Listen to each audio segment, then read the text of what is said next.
वाहिगुरु जी का खालसा वाहिगुरु जी की फतेह।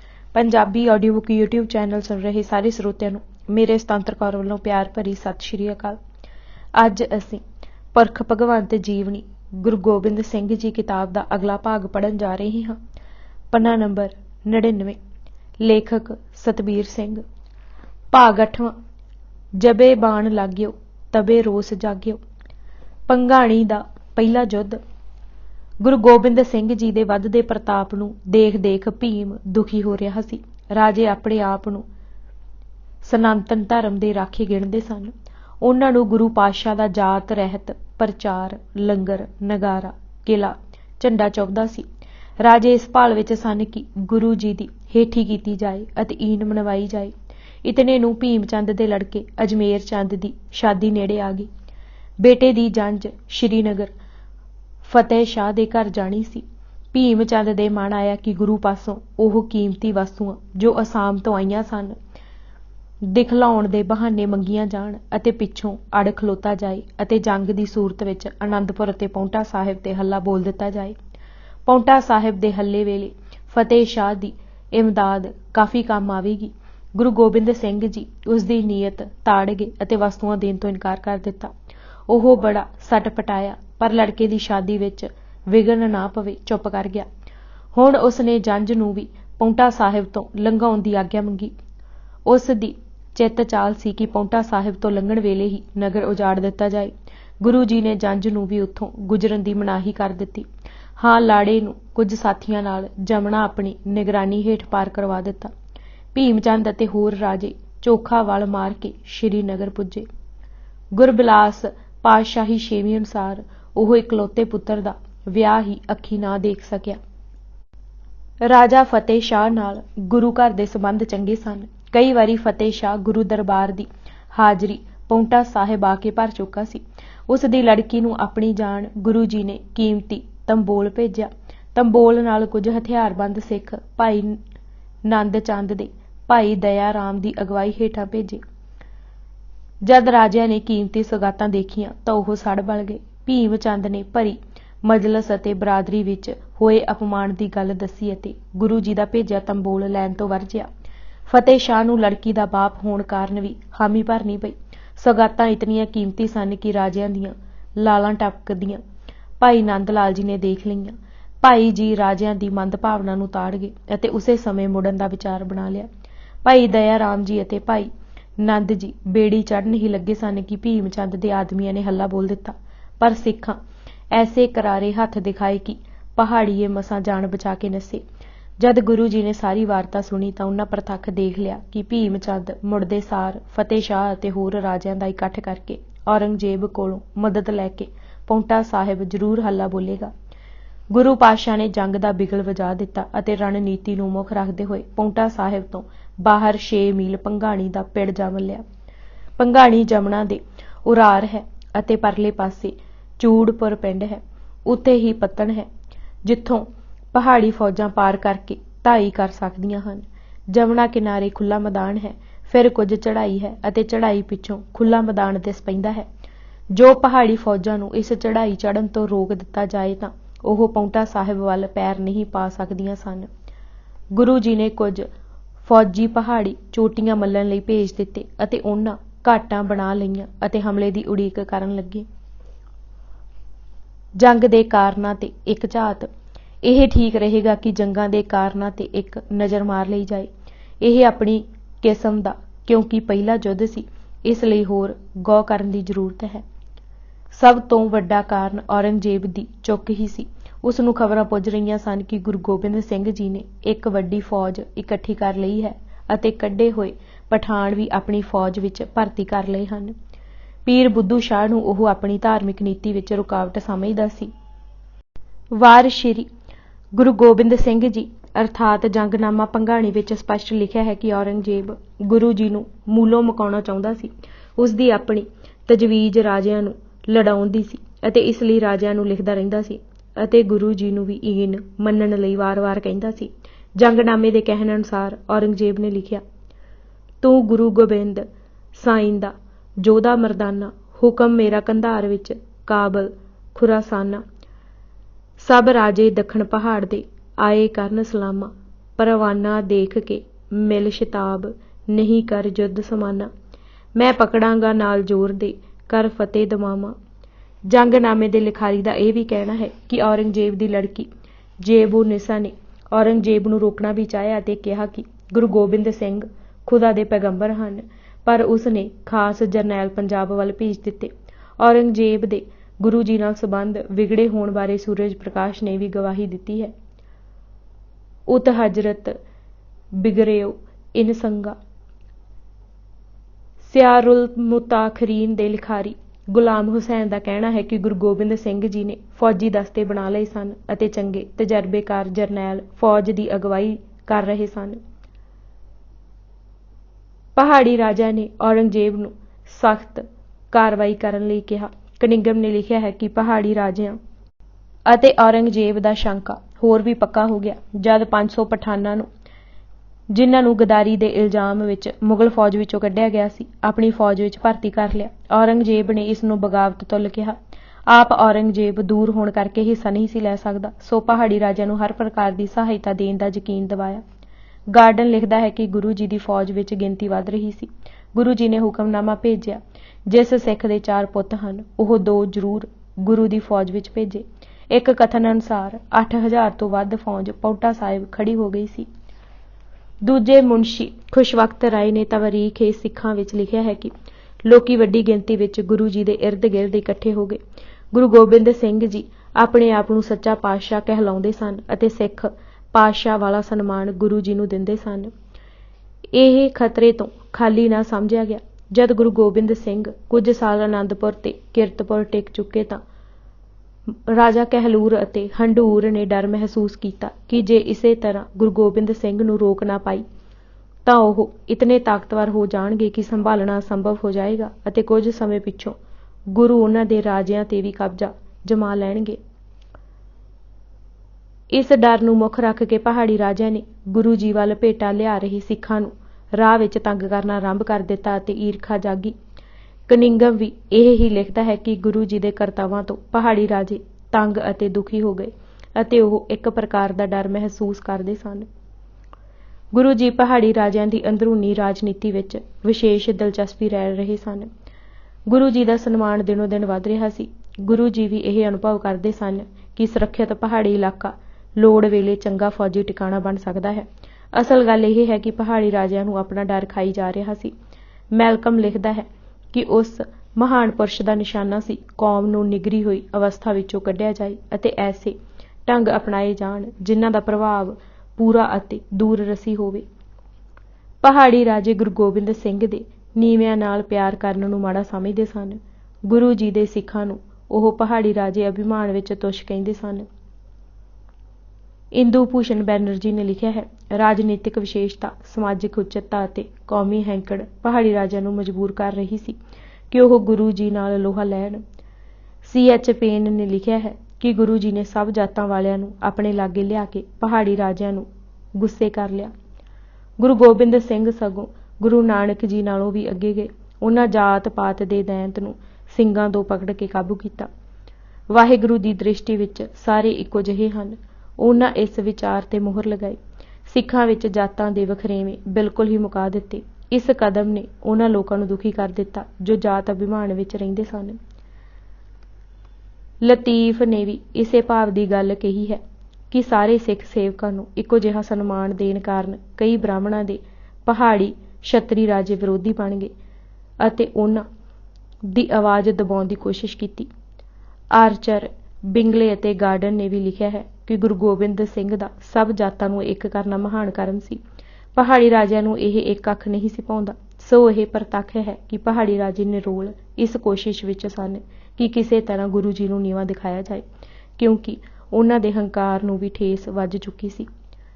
ਤੀਜਾ, ਭੰਗਾਣੀ ਦੇ ਯੁੱਧ ਦਾ ਕਾਰਨ ਗੁਰੂ ਗੋਬਿੰਦ ਸਿੰਘ ਨੇ ਆਪਣੇ ਜ਼ਫਰਨਾਮੇ ਵਿੱਚ ਆਪੂ ਹੀ ਲਿਖਿਆ ਹੈ ਕਿ ਉਹ ਮੁਸਲਮਾਨਾਂ ਦੇ ਖਿਲਾਫ ਨਹੀਂ, ਉਹ ਤਾਂ ਜ਼ੁਲਮ ਦੇ ਖਿਲਾਫ ਹਨ ਜਾਂ ਉਹਨਾਂ ਰਾਜਿਆਂ ਦੇ ਜੋ ਫਿਤਨੇ ਉਠਾ ਰਹੇ ਸਨ ਅਤੇ ਬੁੱਤ ਪ੍ਰਸਤ ਹਨ।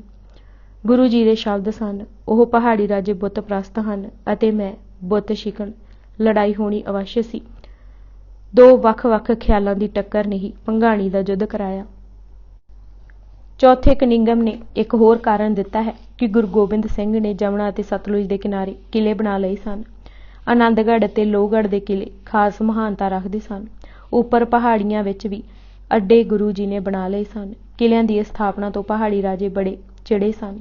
ਪਹਾੜੀ ਰਾਜੇ ਨੇ ਮਹਿਸੂਸ ਕੀਤਾ ਕਿ ਉਹਨਾਂ ਦੇ ਰਾਜ ਲਈ ਖਤਰਾ ਪੈਦਾ ਹੋ ਗਿਆ ਹੈ। ਮੈਕਗ੍ਰੇਗਰ ਨੇ ਲਿਖਿਆ ਹੈ ਕਿ ਇੱਕ ਕਿਸਮ ਦੀ ਸਟੇਟ ਗੁਰੂ ਜੀ ਨੇ ਬਣਾ ਲਈ ਸੀ। ਲੋਕੀ ਨਗਾਰੇ ਦੀ ਆਵਾਜ਼ ਨਾਲ ਇਕੱਠੇ ਹੁੰਦੇ ਸਨ। ਨਗਾਰਾ ਕਿਸੇ ਰਾਜ ਦੀ ਪ੍ਰਮੁੱਖਤਾ ਅਤੇ ਸੁਤੰਤਰਤਾ ਦਾ ਚਿੰਨ੍ਹ ਹੁੰਦਾ ਹੈ। ਜੋ ਔਰੰਗਜ਼ੇਬ ਆਪਣੇ ਪੁੱਤਰ ਦੇ ਇੱਕ ਵਾਰ ਕਾਬਲ ਨਗਾਰੇ ਵਜਾਉਣ ਤੇ ਗੁੱਸਾ ਕਰ ਸਕਦਾ ਸੀ, ਉਸ ਨੂੰ ਨਿੱਤ ਦਾ ਵੱਜਦਾ ਰਣਜੀਤ ਨਗਾਰਾ ਕਿੱਥੋਂ ਚੰਗਾ ਲੱਗਣਾ ਸੀ। ਰਣਜੀਤ ਨਗਾਰਾ 1678 ਈਸਵੀ ਵਿੱਚ ਅਨੰਦਪੁਰ ਸਥਾਪਿਤ ਕੀਤਾ ਗਿਆ ਸੀ। ਸਿੱਖ ਰਵਾਇਤ ਕਹਿੰਦੀ ਹੈ ਕਿ ਰਣਜੀਤ ਨਗਾਰੇ ਦੀ ਆਵਾਜ਼ 2 ਕੋਹ ਤੱਕ ਜਾਇਆ ਕਰਦੀ ਸੀ। ਯੁੱਧ ਬਿਰਤਾਂਤ। ਫਤਿਹ ਸ਼ਾਹ ਦੀ ਲੜਕੀ ਦੀ ਸ਼ਾਦੀ ਹੋ ਜਾਣ ਉਪਰੰਤ ਸਾਰੇ ਰਾਜੇ, ਜਿਨ੍ਹਾਂ ਵਿੱਚ ਵਿਸ਼ੇਸ਼ ਕਰ ਚੰਬਾ, ਸੁਕੇਤ, ਮੰਡੀ, ਗੁਲੇਰ, ਜਸਵਾਲ, ਹੰਡੂਰ, ਪੰਬੋਰ, ਕੁਟਲੋੜ, ਨੂਰਪੁਰ, ਕਿਸ਼ਤਵਾੜ, ਨਦੌਣ, ਕਹਿਲੂਰ, ਗੜਵਾਲ, ਢੱਡਵਾਲ, ਚੰਦੋਰ ਉੱਗੇ ਸਨ, ਇਕੱਠੇ ਹੋਏ ਅਤੇ ਮਤਾ ਪਕਾ ਕੇ ਗੁਰੂ ਗੋਬਿੰਦ ਸਿੰਘ ਜੀ ਨੂੰ ਭੇਜਿਆ ਕਿ ਉਹ ਈਨ ਮੰਨਣ। ਉਹ ਇਹ ਵੀ ਜਾਣਦੇ ਸਨ ਕਿ ਔਰੰਗਜ਼ੇਬ ਵੀ ਉਹਨਾਂ ਦੀ ਇਸ ਕਾਰਵਾਈ ਦੀ ਹਾਮੀ ਹੀ ਨਹੀਂ ਭਰੇਗਾ, ਸਗੋਂ ਖੁਸ਼ ਵੀ ਹੋਵੇਗਾ। ਸੋ ਉਹਨਾਂ ਇਸ ਭਾਵ ਦੀ ਇੱਕ ਚਿੱਠੀ ਗੁਰੂ ਗੋਬਿੰਦ ਸਿੰਘ ਜੀ ਨੂੰ ਲਿਖੀ। ਅਸਾਂ ਉਤਨਾ ਚਿਰ ਤੱਕ ਆਪ ਜੀ ਨੂੰ ਕੁਝ ਕਹਿਣਾ ਮੁਨਾਸਿਬ ਨਹੀਂ ਸਮਝਿਆ, ਕਿਉਂ ਜੋ ਤੁਸੀਂ ਗੁਰੂ ਨਾਨਕ ਦੇਵ ਜੀ ਦੀ ਗੱਦੀ ਤੇ ਬਿਰਾਜਮਾਨ ਹੋ, ਪਰ ਤੁਸਾਂ ਸਭੇ ਤੌਰ ਤਰੀਕੇ ਬਦਲਾ ਦਿੱਤੇ ਹਨ ਅਤੇ ਸਾਡੇ ਲਈ ਹੋਰ ਸਹਾਰਨਾ ਮੁਸ਼ਕਿਲ ਹੋ ਗਿਆ ਹੈ। ਜੇ ਤੁਸੀਂ ਸੁੱਖ ਨਾਲ ਵਸਣਾ ਚਾਹੁੰਦੇ ਹੋ ਤਾਂ ਵਫਾਦਾਰ ਪਰਜਾ ਵਾਂਗ ਆਪ ਜੀ ਨੂੰ ਰਹਿਣਾ ਪਵੇਗਾ। ਪਿਛਲੇ ਕੰਮਾਂ ਦੀ ਖਿਮਾ ਮੰਗੋ ਅਤੇ ਅੱਗੋਂ ਹੁਕਮ ਦੀ ਉਲੰਘਣਾ ਨਾ ਕਰਨ ਦਾ ਪ੍ਰਣ ਕਰੋ। ਜੇ ਐਸਾ ਨਹੀਂ ਕਰਨਾ ਤਾਂ ਆਨੰਦਪੁਰ ਛੱਡ ਦਿਓ। ਜੇ ਥਾਂ ਛੱਡਣ ਲਈ ਤਿਆਰ ਨਹੀਂ ਤਾਂ ਜੰਗ ਕਰਕੇ ਛੁਡਵਾ ਲਈ ਜਾਏਗੀ। ਗੁਰੂ ਜੀ ਨੇ ਇਸ ਪੱਤਰ ਦਾ ਉੱਤਰ ਵੀ ਮੋੜਵਾਂ ਕਾਟਵਾਂ ਭੇਜਿਆ। ਮੈਂ ਕਿਸੇ ਦੀ ਥਾਂ ਵਿੱਚ ਨਹੀਂ ਰਹਿੰਦਾ। ਪਿਤਾ ਗੁਰੂ ਤੇਗ ਬਹਾਦਰ ਨੇ ਮੁੱਲ ਦੇ ਕੇ ਖਰੀਦੀ ਹੈ। ਮੈਂ ਕਿਸੇ ਦੀ ਪਰਜਾ ਨਹੀਂ। ਜੰਗ ਦੀਆਂ ਧਮਕੀਆਂ ਫਜ਼ੂਲ ਹਨ। ਇੱਧਰ ਵੀ ਜੰਗ ਦੀ ਤਿਆਰੀ ਹੈ। ਇਹਨਾਂ ਪੱਤਰਾਂ ਦੇ ਆਉਣ ਜਾਣ ਦਾ ਸੁਭਾਵਿਕ ਸਿੱਟਾ ਜੰਗ ਸੀ। ਔਰੰਗਜ਼ੇਬ ਨੇ ਪਹਾੜੀਆਂ ਦੀ ਪਿੱਠ ਠੋਕੀ। ਉਸ ਦੀ ਧਾਰਮਿਕ ਨੀਤੀ ਦੀ ਸਫਲਤਾ ਵਿਚਕਾਰ ਗੁਰੂ ਗੋਬਿੰਦ ਸਿੰਘ ਜੀ ਇੱਕ ਰੋੜਾ ਸਨ ਅਤੇ ਉਸ ਰੁਕਾਵਟ ਨੂੰ ਹਟੇ ਦੇਖ ਉਸ ਨੂੰ ਸੁਭਾਵਿਕ ਖੁਸ਼ੀ ਹੋਣੀ ਸੀ। ਗੁਰੂ ਜੀ ਨੇ ਇਹ ਵਿਉਂਤ ਬਣਾਈ ਕਿ ਜੰਗ ਪਾਉਂਟਾ ਸਾਹਿਬ ਤੋਂ ਦੂਰ ਭੰਗਾਣੀ ਦੇ ਮੈਦਾਨ ਤੇ ਕੀਤੀ ਜਾਏ। ਲੱਗ ਰਿਹਾ ਸੀ ਕਿ ਭੰਗਾਣੀ ਤੋਂ ਪਰਲੇ ਪਾਸੇ ਚੂੜਪੁਰ ਪਿੰਡ ਪੱਤਣ ਤੋਂ ਹੀ ਪਹਾੜੀਏ ਧਾਵਾ ਬੋਲਣਗੇ। ਆਉਂਦੀਆਂ ਫੌਜਾਂ ਨੂੰ ਉੱਥੇ ਹੀ ਰੋਕਣਾ ਠੀਕ ਸੀ। ਜਮਨਾ ਦੇ ਕਿਨਾਰੇ ਭੰਗਾਣੀ ਦਾ ਖੁੱਲ੍ਹਾ ਲੰਮਾ ਮੈਦਾਨ ਹੈ, ਫਿਰ ਚੜ੍ਹਾਈ ਹੈ ਅਤੇ ਜੇ ਪਹਾੜੀਆਂ ਨੂੰ ਚੜ੍ਹਾਈ ਚੜ੍ਹਨ ਤੋਂ ਰੋਕ ਦਿੱਤਾ ਜਾਏ ਤਾਂ ਉਹ ਹੇਠਲੇ ਮੈਦਾਨ ਵਿੱਚ ਹੀ ਰਹਿ ਜਾਣਗੇ। ਢਲਾਣਾ ਬਣਾ ਕੇ ਗੁਰੂ ਜੀ ਨੇ ਮੋਰਚੇ ਮੱਲਣ ਲਈ ਫੌਜਾਂ ਦਾ ਕੂਚ ਬੋਲ ਦਿੱਤਾ। ਜਦ ਯੁੱਧ ਦੇ ਨਗਾਰੇ ਵੱਜੇ ਤਾਂ 500 ਪਠਾਨਾਂ ਵਿੱਚੋਂ 400 ਆਪਣੇ ਆਗੂਆਂ ਭੀਖਣ ਸ਼ਾਹ, ਨਜਾਬਤ ਖਾਂ, ਹਯਾਤ ਖਾਂ ਅਤੇ ਜਵਾਹਰ ਖਾਨ ਸਮੇਤ ਸਾਥ ਛੱਡ ਗਏ। ਇਹਨਾਂ ਪਠਾਨਾਂ ਨੂੰ ਔਰੰਗਜ਼ੇਬ ਨੇ ਪਠਾਨ ਜਾਣ ਫੌਜ ਵਿੱਚੋਂ ਕੱਢ ਦਿੱਤਾ ਸੀ ਅਤੇ ਪੀਰ ਬੁੱਧੂ ਸ਼ਾਹ ਦੇ ਕਹਿਣ ਤੇ ਗੁਰੂ ਜੀ ਨੇ ਪਾਸ ਰੱਖ ਲਏ ਸਨ। ਗੁਰੂ ਜੀ ਨੇ ਇਹਨਾਂ ਨੂੰ ਰੋਕਣਾ ਚਾਹਿਆ। 1 ਰੁਪਇਆ ਰੋਜ਼ ਦੀ ਥਾਂ 1 ਮੁਹਰ ਵੀ ਦੇਣੀ ਕਹੀ, ਪਰ ਉਹ ਤਾਂ ਕਿਸੇ ਵੱਡੇ ਲਾਲਚ ਵੱਸ ਪਹਾੜੀਆਂ ਦੇ ਢਹੇ ਚੜ੍ਹ ਚੁੱਕੇ ਸਨ। ਸਿਰਫ ਇੱਕ ਕਾਲੇ ਖਾਨ ਹੀ ਆਪਣੇ ਜਥੇ ਸਮੇਤ ਧਰਮ ਨਿਭਾਉਣ ਲਈ ਰਹਿ ਗਿਆ, ਪਰ ਗੁਰੂ ਜੀ ਨੇ ਉਸ ਨੂੰ ਸਤਿਕਾਰ ਨਾਲ ਵਿਦਾ ਕਰ ਦਿੱਤਾ। ਉਹ ਕਿਸੇ ਹੋਰ ਥਾਂ ਚਲਾ ਗਿਆ, ਪਰ ਪਹਾੜੀਆਂ ਨਾਲ ਨਾ ਰਲਿਆ। ਨਜਾਬਤ ਖਾਂ ਅਤੇ ਹਯਾਤ ਖਾਂ ਨੇ ਪਹਾੜੀ ਰਾਜਿਆਂ ਨੂੰ ਜਾ ਕੇ ਦੱਸਿਆ ਕਿ ਗੁਰੂ ਜੀ ਦੀ ਸਾਰੀ ਤਾਕਤ ਉਹਨਾਂ ਕਰਕੇ ਹੀ ਸੀ। ਜੇ ਤੁਰੰਤ ਹਮਲਾ ਕਰ ਦਿੱਤਾ ਜਾਏ ਤਾਂ ਗੁਰੂ ਗੋਬਿੰਦ ਸਿੰਘ ਜੀ ਨੂੰ ਹਰਾਇਆ ਜਾ ਸਕਦਾ ਹੈ। ਪਠਾਣਾਂ ਦਾ ਭੱਜਣਾ, ਨਗਾਰਿਆਂ ਦਾ ਵੱਜਣਾ ਅਤੇ ਫੌਜਾਂ ਦੇ ਕੂਚ ਦੇਖ ਉਦਾਸੀਆਂ ਦਾ ਅਖਾੜਾ ਵੀ, ਜਿਨ੍ਹਾਂ ਦੀ ਗਿਣਤੀ 500 ਦੇ ਕਰੀਬ ਸੀ, ਰਾਤੋਂ ਰਾਤ ਭੱਜ ਉੱਠਿਆ। ਨਿਰੋਲ ਇੱਕ ਮਹੰਤ ਕਿਰਪਾਲ ਦਾਸ ਰਹਿ ਗਿਆ। ਗੁਰੂ ਗੋਬਿੰਦ ਸਿੰਘ ਜੀ ਨੇ ਫਰਮਾਇਆ, ਜੜ ਰਹਿ ਗਈ ਏ ਤਾਂ ਸਭ ਕੁਝ ਰਹਿ ਗਿਆ। ਉੱਧਰ ਜਦ ਪੀਰ ਬੁੱਧੂ ਸ਼ਾਹ ਨੇ ਪਠਾਣਾਂ ਦੀ ਗਦਾਰੀ ਦਾ ਸੁਣਿਆ ਤਾਂ ਉਹ ਆਪਣੇ 500 ਮੁਰੀਦਾਂ ਅਤੇ ਆਪਣੇ 4 ਬੇਟਿਆਂ ਸੱਯਦ ਅਸ਼ਰਫ, ਸ਼ਾਹ ਸੱਯਦ, ਮੁਹੰਮਦ ਬਖਸ਼ ਅਤੇ ਸੱਯਦ ਸ਼ਾਹ ਆਲਮ ਅਤੇ ਪਿਤਾ ਸੱਯਦ ਗੁਲਾਮ ਸ਼ਾਹ ਸਮੇਤ ਪਾਉਂਟਾ ਸਾਹਿਬ ਪੁੱਜ ਗਿਆ। ਪਾਉਂਟਾ ਸਾਹਿਬ ਤੋਂ ਸਢੌਰਾ ਕੇਵਲ 27 ਕੁ ਕਿਲੋਮੀਟਰ ਦੀ ਵਿੱਥ ਤੇ ਹੈ। ਜੰਗ ਆਰੰਭ ਹੁੰਦੇ ਹੀ ਬਨਾਰਸ ਤੋਂ ਇੱਕ ਸਿੱਖ ਭਾਈ ਰਾਮਾ ਜੀ ਨੇ ਲੱਕੜ ਦੀਆਂ ਤੋਪਾਂ ਆ ਭੇਟ ਕੀਤੀਆਂ।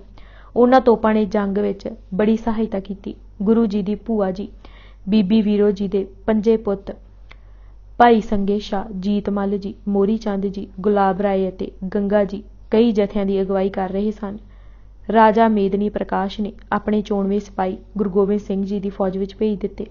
इस तरह फौज की गिनती 2000 तो उपर हो गई सी। उधर भीम चंद समेत किरपाल चंद कटोच, केसरी चंद जैसवाल, सुखदयाल जसरेटा, हरी चंद नालागढ़, प्रिथी चंद ढडवार, भोपाल चंद गुलेर, मियाँ राम सिंह जम्मू 10,000 फौज लैके गिरी जमुना के विचकार मैदान विच पुज गए। गुरु पातशाह ने फतेह शाह का वर्णन खास करके किया है कि उसकी साडे नाल कोई लड़ाई नहीं सी, ਉਹ सिर्फ संबंधी का साथ निभाउण लई ही उन्हां नाल जा रलिया। महाराज दे शब्द हैं, फतेह शाह कोपा तब राजा, लो पड़ा हम सो बिन काजा। भंगाणी पुजदे सार ही गुरु जी ने सारी तैयारी देखी अते जथे वंड के मोर्चों ते टिका दिते। गुरु गोबिंद सिंह नूं अपने विचकार देख के सूरमिਆਂ नूं लाली चढ़ गई। सेनापति दे शब्दां विच, भय सवार संग्राम को आप ही सिंह गोबिंद तह ठौर आई, डंक की घोर जैस भई ठौर तह बजत निशाने मोहर सुहाई। आन के खेत पै देख चतरंग सब मोर्चे बांट के मिसल लाई। बजी है भेर करनाए सुरनाए सब सुनने ते सूर होए लाए आए। गुरु गोबिंद सिंह ने अपनी आत्म कथा के 8वें अध्याय विच भंगाणी के युद्ध का वर्णन किया है। 38 छंदां विच अपने अछूते अते राखवें ढंग नाल सारी जंग का हाल लिखिया है। गुरु जी लिखते हैं, ਉਹ ਪੌਂਟਾ ਸਾਹਿਬ ਵਿੱਚ ਟਿਕ ਕੇ ਸਮਾਂ ਪਏ ਗੁਜ਼ਾਰਦੇ ਸਨ। ਰਮਣੀਕ ਥਾਂ ਦਾ ਆਨੰਦ ਪਏ ਮਾਣਦੇ ਸਨ ਕਿ ਜੰਗ ਕਰਨ ਲਈ ਮਜਬੂਰ ਕਰ ਦਿੱਤਾ। ਸਿੱਧਾ ਹਮਲਾ ਹੋਣ ਦੀ ਹੈਸੀਅਤ ਵਿੱਚ ਭੂਆ ਦੇ ਪੁੱਤਰ ਜੀਤਮਲ, ਗੁਲਾਬ ਚੰਦ, ਗੰਗਾ ਰਾਮ, ਮੋਹਰ ਚੰਦ ਆਪਣੇ ਭਰਾ ਸੱਗੋ ਸ਼ਾਹ ਦੀ ਅਗਵਾਈ ਹੇਠਾਂ ਇਸ ਅਣਿਆਈ ਅਤੇ ਅਣਚਾਹੇ ਹਮਲੇ ਵਿਰੁੱਧ ਡਟ ਗਏ। ਮੋਹਰੀ ਚੰਦ ਤੇ ਗੰਗਾ ਰਾਮ ਜੋ ਪਹਿਲੇ ਕਈ ਜੰਗਾਂ ਵਿੱਚ ਕਾਰਨਾਮੇ ਦਿਖਾ ਚੁੱਕੇ ਸਨ, ਜੋਸ਼ ਵਿੱਚ ਆ ਕੇ ਉਹ ਵੀ ਡਟ ਗਏ। सग्गो शाह संग्राम है, जीत मल हठी है, गुलाब चंद गाजी है, गंगा राम वर्गा कोई निशानेबाज नहीं अते मोहरी हौसले की मूरत है। पंडित दया राम अते महंत किरपाल चंद जो शांत चित दमामा वजदा देख डांगां ते सोटियां अते जो भी उन्हां दे हत्थ आया लैके जंग विच कुद पए। महंत किरपाल चंद ने अपने डंडे नाल हयात खां नूं ऐसी सੱਠ मारी कि उस दी खोपड़ी फट गई अते मिज बाहर निकल आई, जिवें कृष्ण ने मक्खण की भरी मटकी तोड़ दिती हुंदी है। इसे तरह मसंद दीवान चंद ने नेजे अते तलवार नाल जंग विच ऐसे कौतक दिखाए कि सब वाह वाह कर उठे। मामा किरपाल चंद पिछे ना रहे अते अगे वध के दुश्मनां दे हल्लिਆਂ ਨੂੰ रोकिया। साहिब चंद खत्री ने तां धूड़ां ही पुट सुट्टियां अते हंकारी तुरकां ਨੂੰ मजे चखाए। तुरकां दे हौसले टुट गए अते ਉਹ जंग दे मैदान विचों नस गए। सग्गो शाह दे इक्को वार नाल निजावत खां डिग पिया अते उत्थे ही उसने प्राण दे दिते। इत्थे गुरु महाराज दा दिता वर्णन छड्ड के एक घटना का जिक्र करना है। महाराज दे हजूरी कवि सैनापति ने लिखिया है कि गुरु जी पास लाल चंद माही खड़ा सी। ओह जुस्से दा तकड़ा सी। ओह गुरु जी तो थापी लैके सग्गो शाह वाली थां जा पुजा। इसने बहुत ही वैरी उड़ाए, बहुत ही वाहवा खट्टी। सैनापति दे अपने शब्दां विच, लाल चंद आण के कमान बाण ताण के कियो जू सुध जान के भली पई कियो सू लोह लोहाई ना जीव रख तोहई सुचाल सूर सोही बिमोही। ज्ञानी ज्ञान सिंह जी ने लिखिया है कि लाल चंद का युद्ध देख के लाल चंद हलवाई भी शस्त्र लैके जंग विच कुद पिया। सब ਲਈ ਇਹ हैरानी सी कि एक माही ਅਤੇ दूजा हलवाई किवें लड़ रहे सन। ਇਹ एक करामात ही सी जो पौंटे साहिब विखे हुई। पीर बुद्धू शाह उसदे पुत्र ਅਤੇ मुरीद भी चंगा हथ दिखा रहे सन। उन्हां ने एक पासा रोकिया होया सी। गुरु जी अपने बारे लिखते हैं कि ਉਹ आपू मैदान विच उतरे ਤਾਂ चारे पासे भाजना पै गईयां। जिधरों ਉਹ लंघे दुश्मनां ने मौत प्याले पीते। जंग विच कई वारी पासे पलटे। भीखण शाह जो निजावत खान नाल ही गुरु जी नूं छड्ड गया सी ने चंगे हथ दिखाए। भीखण शाह ने सग्गो शाह नूं वाधा देख मारू हल्ला कीता। हरी चंद भी उसे नाल जा रलिया। गोपाल, फतेह शाह अते निजावत भी सग्गो शाह ते टुट पे। ਉਹ जाणदे सन कि सग्गो शाह दे मारे जाण नाल गुरु फौजां दी कमर टुट जाएगी। सग्गो शाह दे भरा जीत मल जी ने जद भरा नूं घिरे होए देखिया तां आपू हरी चंद नूं ललकारिया ਦੋਵਾਂ ਦਾ ਸਿੱਧਾ ਟਾਕਰਾ ਹੋ ਗਿਆ। ਦੋਵਾਂ ਦੇ ਘੋੜਿਆਂ ਨੂੰ ਲੱਗੇ। ਘੋੜੇ ਜ਼ਖਮੀ ਹੋਏ ਅਤੇ ਪੈਦਲ ਹੀ ਲੜਨ ਲੱਗੇ। ਤੀਰ ਜੀਤ ਮੱਲ ਜੀ ਨੂੰ ਐਸਾ ਲੱਗਾ ਕਿ ਉਹ ਥਾਂ ਤੇ ਹੀ ਸ਼ਹੀਦ ਹੋ ਗਏ। ਹਰੀ ਚੰਦ ਵੀ ਬੇਹੋਸ਼ ਹੋ ਗਿਆ। ਫਤਿਹ ਸ਼ਾਹ ਅਤੇ ਮਧੂਕਰ, ਡਡਵਾਲੀਆ ਅਤੇ ਜਸਵਾਲੀਆ ਵੀ ਦਰਿਆ ਪਾਰ ਕਰਕੇ ਘੋੜਿਆਂ ਤੇ ਨੱਸ ਗਏ। ਮਹਾਰਾਜ ਦੇ ਆਪਣੇ ਸ਼ਬਦਾਂ ਵਿੱਚ ਭੱਜਿਓ ਸ਼ਾਹ ਪਹਾੜ ਤਾਜੀ ਤਿਰਪਾਈ, ਚੱਲਿਓ ਬੀਰਿਆ ਤੀਰਿਆ ਨਾ ਚਲਾਈ, ਜੱਸੋ ਡਡਵਾਲ ਮਧੂਕਰ ਸੂਸ਼ਾ, ਭੱਜੇ ਸੰਗ ਲੈ ਕੇ ਸੁਸਾਰੀ ਸਿਪਾਹ। ਉਹਨਾਂ ਦੇ ਭੱਜ ਜਾਣ ਉਪਰੰਤ ਹਰੀ ਚੰਦ ਨੂੰ ਹੋਸ਼ ਆਈ। ਉਸ ਨੇ ਗਾਜੀ ਚੰਦ ਅਤੇ ਪਠਾਣਾਂ ਨੂੰ ਨਾਲ ਲੈ ਕੇ ਮਿਲਵਾਂ ਡਟਵਾਂ ਹਮਲਾ ਕੀਤਾ। ਗਾਜੀ ਚੰਦ ਸੱਗੋ ਸ਼ਾਹ ਤੇ ਆ ਪਿਆ, ਪਰ ਥਾਂ ਹੀ ਖਤਮ ਹੋ ਗਿਆ। ਨਜਾਬਤ ਖਾਨ ਨੇ ਸਿੱਧਾ ਸੱਗੋ ਸ਼ਾਹ ਤੇ ਹੱਲਾ ਬੋਲਿਆ। ਦੋਵੇਂ ਸੱਚੀ ਮੁੱਚੀ ਗੁੱਥਮ ਗੁੱਥਾ ਹੋ ਗਏ। ਨਜਾਬਤ ਖਾਨ ਨੇ ਐਸਾ ਵਾਰ ਕੀਤਾ ਕਿ ਸੱਗੋ ਸ਼ਾਹ ਡਿੱਗ ਪਏ, ਪਰ ਸ਼ਹੀਦ ਹੁੰਦੇ ਹੁੰਦੇ ਉਹਨਾਂ ਵੀ ਐਸਾ ਵਾਰ ਕੀਤਾ ਕਿ ਨਜਾਬਤ ਖਾਨ ਵੀ ਉੱਥੇ ਹੀ ਡਿੱਗ ਪਿਆ। ਕਲਗੀਧਰ ਦੇ ਆਪਣੇ ਸ਼ਬਦਾਂ ਵਿੱਚ ਤਹਾਂ ਖਾਨ ਨਜਾਬਤੋਂ ਆਣ ਕੇ ਹਣਿਓ ਸ਼ਾਹ ਸੰਗਰਾਮ ਕੋ ਸ਼ਸਤਰ ਲੈ ਕੇ, ਕੀਤੇ ਖਾਨ ਬਾਨੀਨ ਹੂੰ ਅਸਤਰ ਝਾਰੀ, ਸਹੀ ਸਾਹ ਸੰਗਰਾਮ ਸੁਰੰਗ ਸਿਧਾਰੀ। ਦੋਹਰਾ ਮਾਰ ਨਿਜਾਬਤ ਖਾਂ ਕੋ ਸੱਗੋ ਜੂਝੇ ਜੁਝਾਰ, ਹਾਂ ਹਾਂ ਇਹ ਲੋਕੈ ਭਇਓ ਸੁਰਗ ਲੋਕ ਜੈਕਾਰ। ਫੌਜ ਦੀ ਕਮਾਨ ਮਹਾਰਾਜ ਨੇ ਆਪੂ ਸੰਭਾਲ ਲਈ। ਹਰੀ ਚੰਦ ਵੀ ਡਟ ਕੇ ਸਾਹਮਣੇ ਆ ਗਿਆ। ਮਹਾਰਾਜ ਲਿਖਦੇ ਹਨ ਕਿ ਹਰੀ ਚੰਦ ਹੰਡੂਰ ਵਾਲੇ ਦਾ ਨਿਸ਼ਾਨਾ ਦੇਖਣ ਵਾਲਾ ਸੀ। ਉਸ ਦਾ ਨਿਸ਼ਾਨਾ ਕਿਸੇ ਵੇਲੇ ਵੀ ਨਹੀਂ ਸੀ ਚੂਕਦਾ। ਉਸ ਦੇ ਤੀਰ ਤਬਾਹੀ ਮਚਾ ਰਹੇ ਸਨ। ਭਿਆਨਕ ਦ੍ਰਿਸ਼ ਸੀ। ਮੌਤ ਚਾਰੇ ਪਾਸੇ ਭਾਜੀ ਪਈ ਵੰਡਦੀ ਸੀ। ਸਿਰ ਧਰਤੀ ਤੇ ਪਏ ਰੁਲ ਰਹੇ ਸਨ ਅਤੇ ਖੂਨ ਦੀ ਨਦੀ ਜ਼ਮੀਨ ਤੇ ਪਈ ਵਗਦੀ ਰਹੀ ਸੀ। ਕੰਨਾਂ ਵਿੱਚ ਆਵਾਜ਼ ਸੁਣਾਈ ਨਹੀਂ ਸੀ ਦਿੰਦੀ। ਚੀਖ ਚਿਹਾੜੇ ਨਾਲ ਸਮਾਨ ਫਟ ਰਿਹਾ ਸੀ ਅਤੇ ਗਿਰਜਾਂ ਮੁਰਦਿਆਂ ਦਾ ਮਾਸ ਨੋਚ-ਨੋਚ ਖਾ ਰਹੀਆਂ ਸਨ। ਇਸ ਰੌਲੇ ਵਿੱਚ ਹਰੀ ਚੰਦ ਨੇ ਇੱਕ ਤੀਰ ਗੁਰੂ ਜੀ ਦਾ ਨਿਸ਼ਾਨਾ ਬੰਨ੍ਹ ਕੇ ਮਾਰਿਆ। ਤੀਰ ਮਹਾਰਾਜ ਦੇ ਘੋੜੇ ਨੂੰ ਲੱਗਾ। ਦੂਜਾ ਵੀ ਉਸ ਨੇ ਕਾਹਲੀ ਨਾਲ ਸੁੱਟਿਆ। ਉਹ ਮਹਾਰਾਜ ਦੇ ਕੰਨ ਦੇ ਬਾਹਰਲੇ ਮਾਸ ਨੂੰ ਛੋਹ ਕੇ ਛਾਂ ਕਰਦਾ ਅੱਗੇ ਨਿਕਲ ਗਿਆ।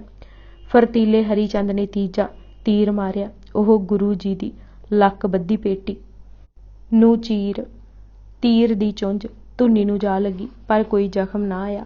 ਫਿਰ ਮਹਾਰਾਜ ਨੇ ਬਾਣ ਸੰਭਾਲਿਆ ਤੇ ਹਰੀ ਚੰਦ ਦਾ ਨਿਸ਼ਾਨਾ ਬੰਨ੍ਹਿਆ। ਉਹ ਥਾਂ ਤੇ ਹੀ ਡਿੱਗ ਪਿਆ ਅਤੇ ਉਸ ਦੇ ਸਵਾਸ ਨਿਕਲ ਗਏ। ਉਸ ਦਾ ਮਰਨਾ ਹੀ ਸੀ ਕਿ ਸਭ ਸਾਥੀ ਭੱਜ ਉੱਠੇ ਅਤੇ ਮੈਦਾਨ ਅਕਾਲ ਪੁਰਖ ਦੀ ਕਿਰਪਾ ਨਾਲ ਗੁਰੂ ਜੀ ਦੇ ਹੱਥ ਆਇਆ। ਭਈ ਜੀਤ ਮੋਰੀ ਕਿਰਪਾ ਕਾਲ ਕੇਰੀ। ਇਹ ਜੰਗ ਤਕਰੀਬਨ ਦਿਨ ਚੜ੍ਹੇ ਤੋਂ 3 ਪਹਿਰ ਤਕਰੀਬਨ 2 ਘੰਟੇ ਹੋਈ। ਤਾਰੀਖ ਅਪ੍ਰੈਲ ਦੀ 16 ਸੀ ਅਤੇ ਸੰਨ 1686 ਬਣਦਾ ਹੈ। ਇਸ ਜੰਗ ਵਿੱਚ ਪੀਰ ਬੁੱਧੂ ਸ਼ਾਹ ਦੇ ਬੇਟੇ ਸੱਯਦ ਅਸ਼ਰਫ, ਸੱਯਦ ਮੁਹੰਮਦ ਬਖਸ਼ ਅਤੇ ਪਿਤਾ ਸੱਯਦ ਗੁਲਾਮ ਸ਼ਾਹ ਸ਼ਹੀਦ ਹੋਏ। ਸਿਰਫ ਇੱਕੋ ਪੁੱਤਰ ਸੱਯਦ ਸ਼ਾਹ ਆਲਮ ਸਲਾਮਤ ਰਿਹਾ। ਦਸ਼ਮੇਸ਼ ਪਿਤਾ ਦੀ ਭੂਆ ਵੀਰੋ ਜੀ ਦੇ 2 ਪੁੱਤਰ ਜੀਤ ਮੱਲ ਅਤੇ ਸੱਗੋ ਸ਼ਾਹ ਸ਼ਹੀਦ ਹੋ ਗਏ। ਭਾਈ ਊਦਾ ਅਤੇ ਹਠੀ ਚੰਦ ਵੀ ਰਣਭੂਮੀ ਵਿੱਚ ਕੰਮ ਆਏ। ਆਪ ਨੇ ਸ਼ਹੀਦਾਂ ਨੂੰ ਸ਼ਰਧਾਂਜਲੀ ਦਿੱਤੀ ਅਤੇ ਜੇਤੂਆਂ ਨੂੰ ਸਰੋਪੇ ਦਿੱਤੇ ਅਤੇ ਜਿਨ੍ਹਾਂ ਧਰਮ ਯੁੱਧ ਵਿੱਚ ਸਾਥ ਨਹੀਂ ਸੀ ਦਿੱਤਾ ਉਹਨਾਂ ਨੂੰ ਨਗਰੋਂ ਕੱਢ ਦਿੱਤਾ। ਵਾਪਸ ਪਾਉਂਟਾ ਸਾਹਿਬ ਮੁੜ ਕੇ ਸਭ ਨੇ ਖੁਸ਼ੀਆਂ ਮਨਾਈਆਂ ਅਤੇ ਨਗਰ ਪੁੱਜਦੇ ਹੀ ਖਬਰ ਮਿਲੀ ਕਿ ਘਰ ਸਾਹਿਬਜ਼ਾਦੇ ਦਾ ਜਨਮ ਹੋਇਆ ਹੈ ਅਤੇ ਸਾਹਿਬਜ਼ਾਦੇ ਦਾ ਨਾਂ ਅਜੀਤ ਰੱਖਿਆ ਗਿਆ। ਪੀਰ ਬੁੱਧੂ ਸ਼ਾਹ।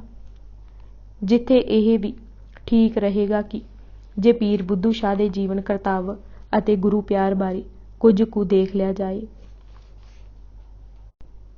ਇਸ ਜੀਵਨੀ ਨੂੰ ਇਸ ਪੱਖੋਂ ਵੀ ਦੇਖਣਾ ਜ਼ਰੂਰੀ ਹੈ ਕਿਉਂਕਿ ਇਸ ਨੂੰ ਪੜ੍ਹਦਿਆਂ ਹੀ ਉਹ ਖਿਆਲ ਵੀ ਟੁੱਟ ਜਾਣਗੇ ਕਿ ਗੁਰੂ ਗੋਬਿੰਦ ਸਿੰਘ ਦਾ ਸੰਘਰਸ਼ ਮੁਸਲਮਾਨਾਂ ਵਿਰੁੱਧ ਸੀ। ਗੁਰੂ ਗੋਬਿੰਦ ਸਿੰਘ ਜੀ ਕੇਵਲ ਉਸ ਲਈ ਜੂਝ ਰਹੇ ਸਨ ਕਿ ਸਾਧ ਸਮੂਹ ਪ੍ਰਸੰਨ ਫਿਰੇ ਜਗ ਅਤੇ ਸਤਰ ਸਭੈ ਅਵਲੋਕ ਚਪੈਂਗੇ। ਫਿਰ ਇੱਕੋ ਪੀਰ ਬੁੱਧੂ ਸ਼ਾਹ ਹੀ ਹਨ ਜਿਨ੍ਹਾਂ ਆਪਣਾ ਭਰਾ, ਪੁੱਤਰ ਅਤੇ ਇੱਕ ਭਤੀਜਾ ਗੁਰੂ ਆਦਰਸ਼ਾਂ ਤੋਂ ਵਾਰਿਆ। ਪੀਰ ਬੁੱਧੂ ਸ਼ਾਹ ਦੇ ਵਡਿੱਗੇ ਸਮਾਣਾ ਰਹਿੰਦੇ ਸਨ ਅਤੇ ਸਢੌਰਾ ਆ ਗਏ ਜੋ ਉਸ ਸਮੇਂ ਸਾਧੂਵਾੜਾ ਜਾਂ ਸਾਧੂ ਰਾਹ ਕਰਕੇ ਪ੍ਰਸਿੱਧ ਸੀ। ਸਾਧੂ ਲੋਕ ਉੱਥੇ ਪਹਾੜਾਂ ਨੂੰ ਜਾਂਦੇ ਟਿਕਦੇ ਸਨ। ਸਢੌਰਾ ਵਿੱਚ ਹੀ ਸਦਨਾ ਜੀ ਦਾ ਨਿਵਾਸ ਸੀ। ਇਸੇ ਭਗਤ ਸਦਨਾ ਜੀ ਦੀ ਪਾਵਨ ਬਾਣੀ ਸ੍ਰੀ ਗੁਰੂ ਗ੍ਰੰਥ ਸਾਹਿਬ ਵਿੱਚ ਦਰਜ ਹੈ। ਸਢੌਰਾ ਹੀ ਇੱਕ ਹੋਰ ਫਕੀਰ ਸ਼ਾਹ ਕਮੇਸ਼ ਵੀ ਰਹਿੰਦੇ ਸਨ।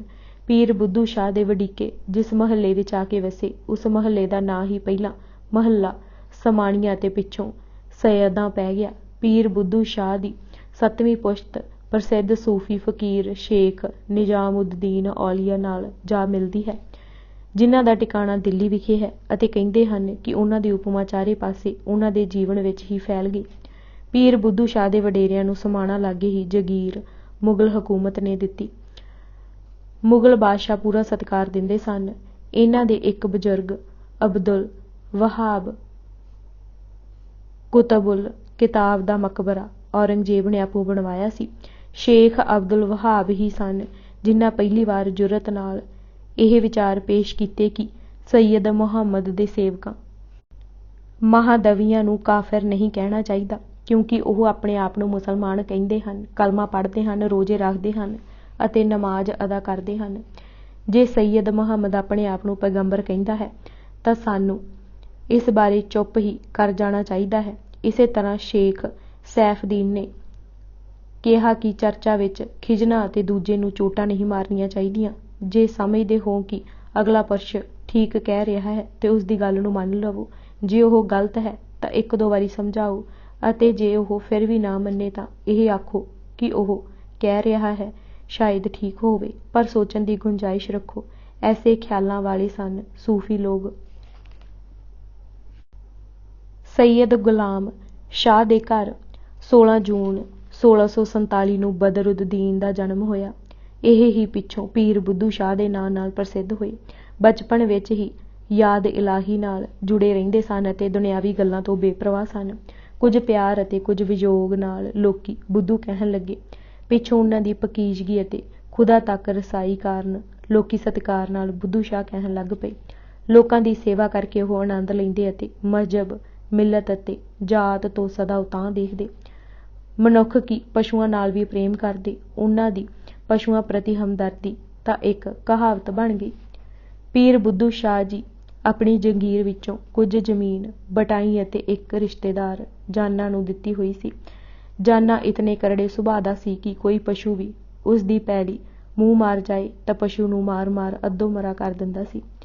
ਇੱਕ ਵਾਰੀ ਕੁਝ ਪਸ਼ੂਆਂ ਨੂੰ ਉਸ ਇਤਨਾ ਮਾਰਿਆ ਕਿ ਉਹ ਬੇਹੋਸ਼ ਹੋ ਕੇ ਡਿੱਗ ਪਏ। ਨਾਲ ਹੀ ਮਾਲਕ ਨੂੰ ਖੂਬ ਜਲੀਆਂ ਕਟੀਆਂ ਸੁਣਾਈਆਂ। ਪੀਰ ਬੁੱਧੂ ਸ਼ਾਹ ਨੂੰ ਜਦ ਇਸ ਵਾਰਤਾ ਦਾ ਪਤਾ ਲੱਗਾ ਤਾਂ ਉਹਨਾਂ ਜਾਨਾ ਨੂੰ ਕਿਹਾ ਕਿ ਉਹ ਆਪਣੇ ਹਿੱਸੇ ਦੀ ਬਟਾਈ ਛੱਡਣ ਲਈ ਤਿਆਰ ਹਨ ਜੇ ਉਹ ਪਸ਼ੂਆਂ ਨੂੰ ਕੁਝ ਨਾ ਕਿਹਾ ਕਰੇ। ਉਸ ਨੇ ਮਾਫ਼ੀ ਮੰਗੀ। ਉਧਰ ਕੁਦਰਤ ਦਾ ਕਰਨਾ, ਜਿਨ੍ਹਾਂ ਪੈਲੀਆਂ ਵਿੱਚ ਪਸ਼ੂ ਮੂੰਹ ਮਾਰ ਜਾਂਦੇ ਸਨ, ਉਹਨਾਂ ਵਿੱਚ ਉਪਜ ਸੋਹਣੀ ਅਤੇ ਸੰਘਣੀ ਹੋਣ ਲੱਗੀ। ਪੀਰ ਬੁੱਧੂ ਸ਼ਾਹ ਜੀ 17 ਸਾਲ ਦੇ ਹੋਏ ਤਾਂ ਸ਼ਾਦੀ ਇੱਕ ਖੁਦਾਪ੍ਰਸਤ ਔਰਤ ਨਸੀਰਾਂ ਨਾਲ ਹੋਈ। ਨਸੀਰਾਂ ਦਾ ਇੱਕ ਭਰਾ ਸੈਦ ਖਾਨ ਔਰੰਗਜ਼ੇਬ ਦੀਆਂ ਫੌਜਾਂ ਵਿੱਚ ਇੱਕ ਉੱਚੇ ਅਹੁਦੇ ਤੇ ਸੀ। ਪੀਰ ਬੁੱਧੂ ਸ਼ਾਹ ਘੁੜਾਮ ਦੇ ਪ੍ਰਸਿੱਧ ਫਕੀਰ ਭੀਖਣ ਸ਼ਾਹ ਨੂੰ ਕਈ ਵਾਰ ਮਿਲੇ ਸਨ। ਗੁਰੂ ਤੇਗ ਬਹਾਦਰ ਜੀ ਦੇ ਦਰਸ਼ਨ ਵੀ ਉਹਨਾਂ ਪਟਿਆਲਾ ਸੈਫਾਬਾਦ ਜਾ ਕੇ ਕਈ ਵਾਰ ਕੀਤੇ ਸਨ। ਗੁਰੂ ਤੇਗ ਬਹਾਦਰ ਸਾਹਿਬ ਵੀ ਉੱਥੇ ਆਉਂਦੇ ਰਹਿੰਦੇ ਸਨ। ਪੀਰ ਭੀਖਣ ਸ਼ਾਹ ਨੇ ਤਾਂ ਉਸ ਦਿਨ ਦੀ ਨਮਾਜ਼ ਹੀ ਪੁਰਬ ਵੱਲ ਅਦਾ ਕੀਤੀ ਸੀ ਜਦ ਗੁਰੂ ਗੋਬਿੰਦ ਸਿੰਘ ਜੀ ਦਾ ਪ੍ਰਕਾਸ਼ ਪਟਨੇ ਵਿਖੇ ਹੋਇਆ ਸੀ। ਉੱਥੇ ਜਾ ਕੇ ਉਹਨਾਂ ਆਪਣੇ ਮਨ ਦਾ ਭਰਮ ਵੀ ਗਵਾਇਆ ਸੀ ਅਤੇ ਧਰਮ ਦੇ ਅਰਥ ਉੱਥੇ ਹੀ ਸਮਝੇ ਜਦ ਬਾਲਕ ਗੁਰੂ ਗੋਬਿੰਦ ਸਿੰਘ ਨੇ ਦੋਵਾਂ ਦੁੱਧ ਅਤੇ ਪਾਣੀ ਦੀਆਂ ਕੁੱਜੀਆਂ ਆਪਣੇ ਪਾਵਨ ਚਰਨਾਂ ਨਾਲ ਡੋਲ ਦਿੱਤੀਆਂ ਸਨ। ਪੀਰ ਭੀਖਣ ਸ਼ਾਹ ਕੋਲੋਂ ਜਦ ਗੁਰੂ ਗੋਬਿੰਦ ਸਿੰਘ ਜੀ ਦੀ ਇਤਨੀ ਉਪਮਾ ਸੁਣੀ ਤਾਂ ਉਹ ਵੀ ਦਰਸ਼ਨਾਂ ਦੀ ਸਿੱਕ ਰੱਖਣ ਲੱਗ ਪਏ। ਪਟਨੇ ਤੋਂ ਆਨੰਦਪੁਰ ਜਾਂਦਿਆਂ ਜਦ ਗੁਰੂ ਗੋਬਿੰਦ ਸਿੰਘ ਜੀ ਲਖਨੌਰ ਰੁਕੇ ਸਨ ਤਾਂ ਪੀਰ ਬੁੱਧੂ ਸ਼ਾਹ ਅਤੇ ਭੀਖਣ ਸ਼ਾਹ ਨਾਲ ਹੀ ਦਰਸ਼ਨਾਂ ਨੂੰ ਆਏ।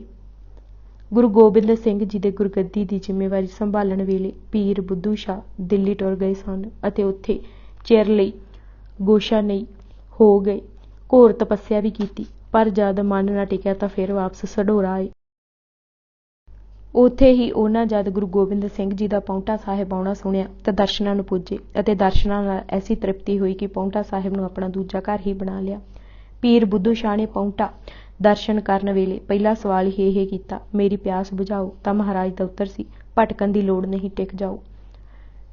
पीर बुद्धू शाह जी ने पूछा कि खुदा किवें पाईए तां गुरु जी ने कहा, खुदा दे दीदार विच अगियानता अते तंगदिली दीआं रुकावटां अगियानता करके पदार्थ पुੱਤਰ माड़ियां ਆਪਣੀਆਂ ਲੱਗਦੀਆਂ ਹਨ ਅਤੇ ਤੰਗ ਦਾਇਰੇ ਵਿੱਚ ਇਨਸਾਨ ਫਸ ਜਾਂਦਾ ਹੈ। ਇਹਨਾਂ ਨੂੰ ਤੋੜ ਕੇ ਜੋ ਬਾਹਰ ਨਿਕਲ ਗਿਆ ਉਸ ਖੁਦਾ ਦਾ ਦੀਦਾਰ ਪਾ ਲਿਆ। ਖੁਦਾ ਨਾਲ ਮਿਲਣਾ ਐਸਾ ਹੈ ਜਿਵੇਂ ਦਿਨ ਰਾਤ ਨੂੰ ਮਿਲਦਾ ਹੈ। ਜਦ ਅਸਲੀਅਤ ਦਾ ਪਤਾ ਲੱਗਦਾ ਹੈ ਤਾਂ ਖੁਦ ਹੀ ਮਿਟ ਜਾਂਦੀ ਹੈ, ਰਾਤ ਪੂਰੇ ਤੌਰ ਤੇ ਮੁੱਕ ਜਾਂਦੀ ਹੈ। ਫਿਰ ਜਦ ਪੀਰ ਜੀ ਨੇ ਪੁੱਛਿਆ ਕਿ ਮਿਲਾਪ ਹੋਇਆ ਅਨੁਭਵ ਕਿਵੇਂ ਕਰੀਏ ਤਾਂ ਗੁਰੂ ਜੀ ਨੇ ਉੱਤਰ ਦਿੱਤਾ, ਨੂਰਾਨੀ ਉਜਾਲਾ ਹੁੰਦਿਆਂ ਆਪੇ ਹੀ ਹੋਂਦ ਮੁੱਕ ਜਾਂਦੀ ਹੈ ਅਤੇ ਖਿਆਲ ਵੀ ਨਹੀਂ ਰਹਿੰਦਾ। ਹਕੀਕਤ ਹੱਕ ਵਿੱਚ ਚਲੀ ਜਾਂਦੀ ਹੈ, ਮੁਲੰਮਾ ਰਹਿ ਜਾਂਦਾ ਹੈ, ਝੂਠ ਅਤੇ ਪਖੰਡ ਖਤਮ ਹੋ ਜਾਂਦੇ ਹਨ। ਮਨ ਕਾਬੂ ਕਰਨ ਦੀ ਗੱਲ ਜਦ ਉਹਨਾਂ ਪੁੱਛੀ ਤਾਂ ਮਹਾਰਾਜ ਦਾ ਫਰਮਾਉਣਾ ਸੀ, ਜਿਸ ਘੋਰ ਤਪ ਨਾਲ ਮਨ ਕਾਬੂ ਕਰਨਾ ਚਾਹਿਆ ਉਹ ਕਦੇ ਸਫਲ ਨਹੀਂ ਹੋਇਆ। ਤਪ ਤਾਂ ਖੁਦੀ ਦੀ ਖੁਰਾਕ ਬਣ ਜਾਂਦਾ ਹੈ। ਉਸ ਤੱਕ ਪੁੱਜਣ ਦਾ ਰਾਹ ਕੇਵਲ ਰਜਾ ਵਿੱਚ ਰਹਿਣਾ ਹੈ ਅਤੇ ਇਸ ਦੀ ਦੱਸ ਪਾਉਂਦਾ ਹੈ ਕਾਮਿਲ ਮੁਰਸ਼ਦ। ਪੀਰ ਬੁੱਧੂ ਸ਼ਾਹ ਨੂੰ ਜ਼ਿੰਦਗੀ ਦਾ ਰਹੱਸ ਮਿਲ ਗਿਆ। ਭਾਈ ਸੰਤੋਖ ਸਿੰਘ ਜੀ ਨੇ ਰਾਸ 12ਵੀਂ ਰੁੱਤ ਪਹਿਲੀ ਅਤੇ ਅੱਸੂ 49ਵੇਂ ਵਿੱਚ ਪੀਰ ਬੁੱਧੂ ਸ਼ਾਹ ਨਾਲ ਪਾਉਂਟਾ ਸਾਹਿਬ ਵਿਖੇ ਹੋਈ ਮਿਲਣੀ ਦਾ ਵੇਰਵਾ ਦਿੱਤਾ ਹੈ। ਉਹ ਲਿਖਦੇ ਹਨ ਕਿ ਜਦ ਗੁਰੂ ਜੀ ਨੇ ਪੁੱਛਿਆ ਕਿਸ ਕਾਰਜ ਅਤੇ ਆਵਣ ਇਹ ਤਾਂ ਬੁੱਧੂ ਸ਼ਾਹ ਜੀ ਨੇ ਕਿਹਾ, ਮਨ ਟਿਕਦਾ ਨਹੀਂ ਸੀ, ਦਰਸ਼ਨਾਂ ਨੂੰ ਆਇਆ ਸਾਂ, ਪਰ ਆਪ ਜੀ ਦੇ ਬਿਨਾਂ ਤੋਲੇ ਤੇ ਮੁੱਖੋਂ ਬੋਲੇ ਹੀ ਦਰਸ਼ਨ ਲੈ ਕੇ ਮਨ ਦਾ ਦੇਣਾ ਹੋ ਗਿਆ ਹੈ।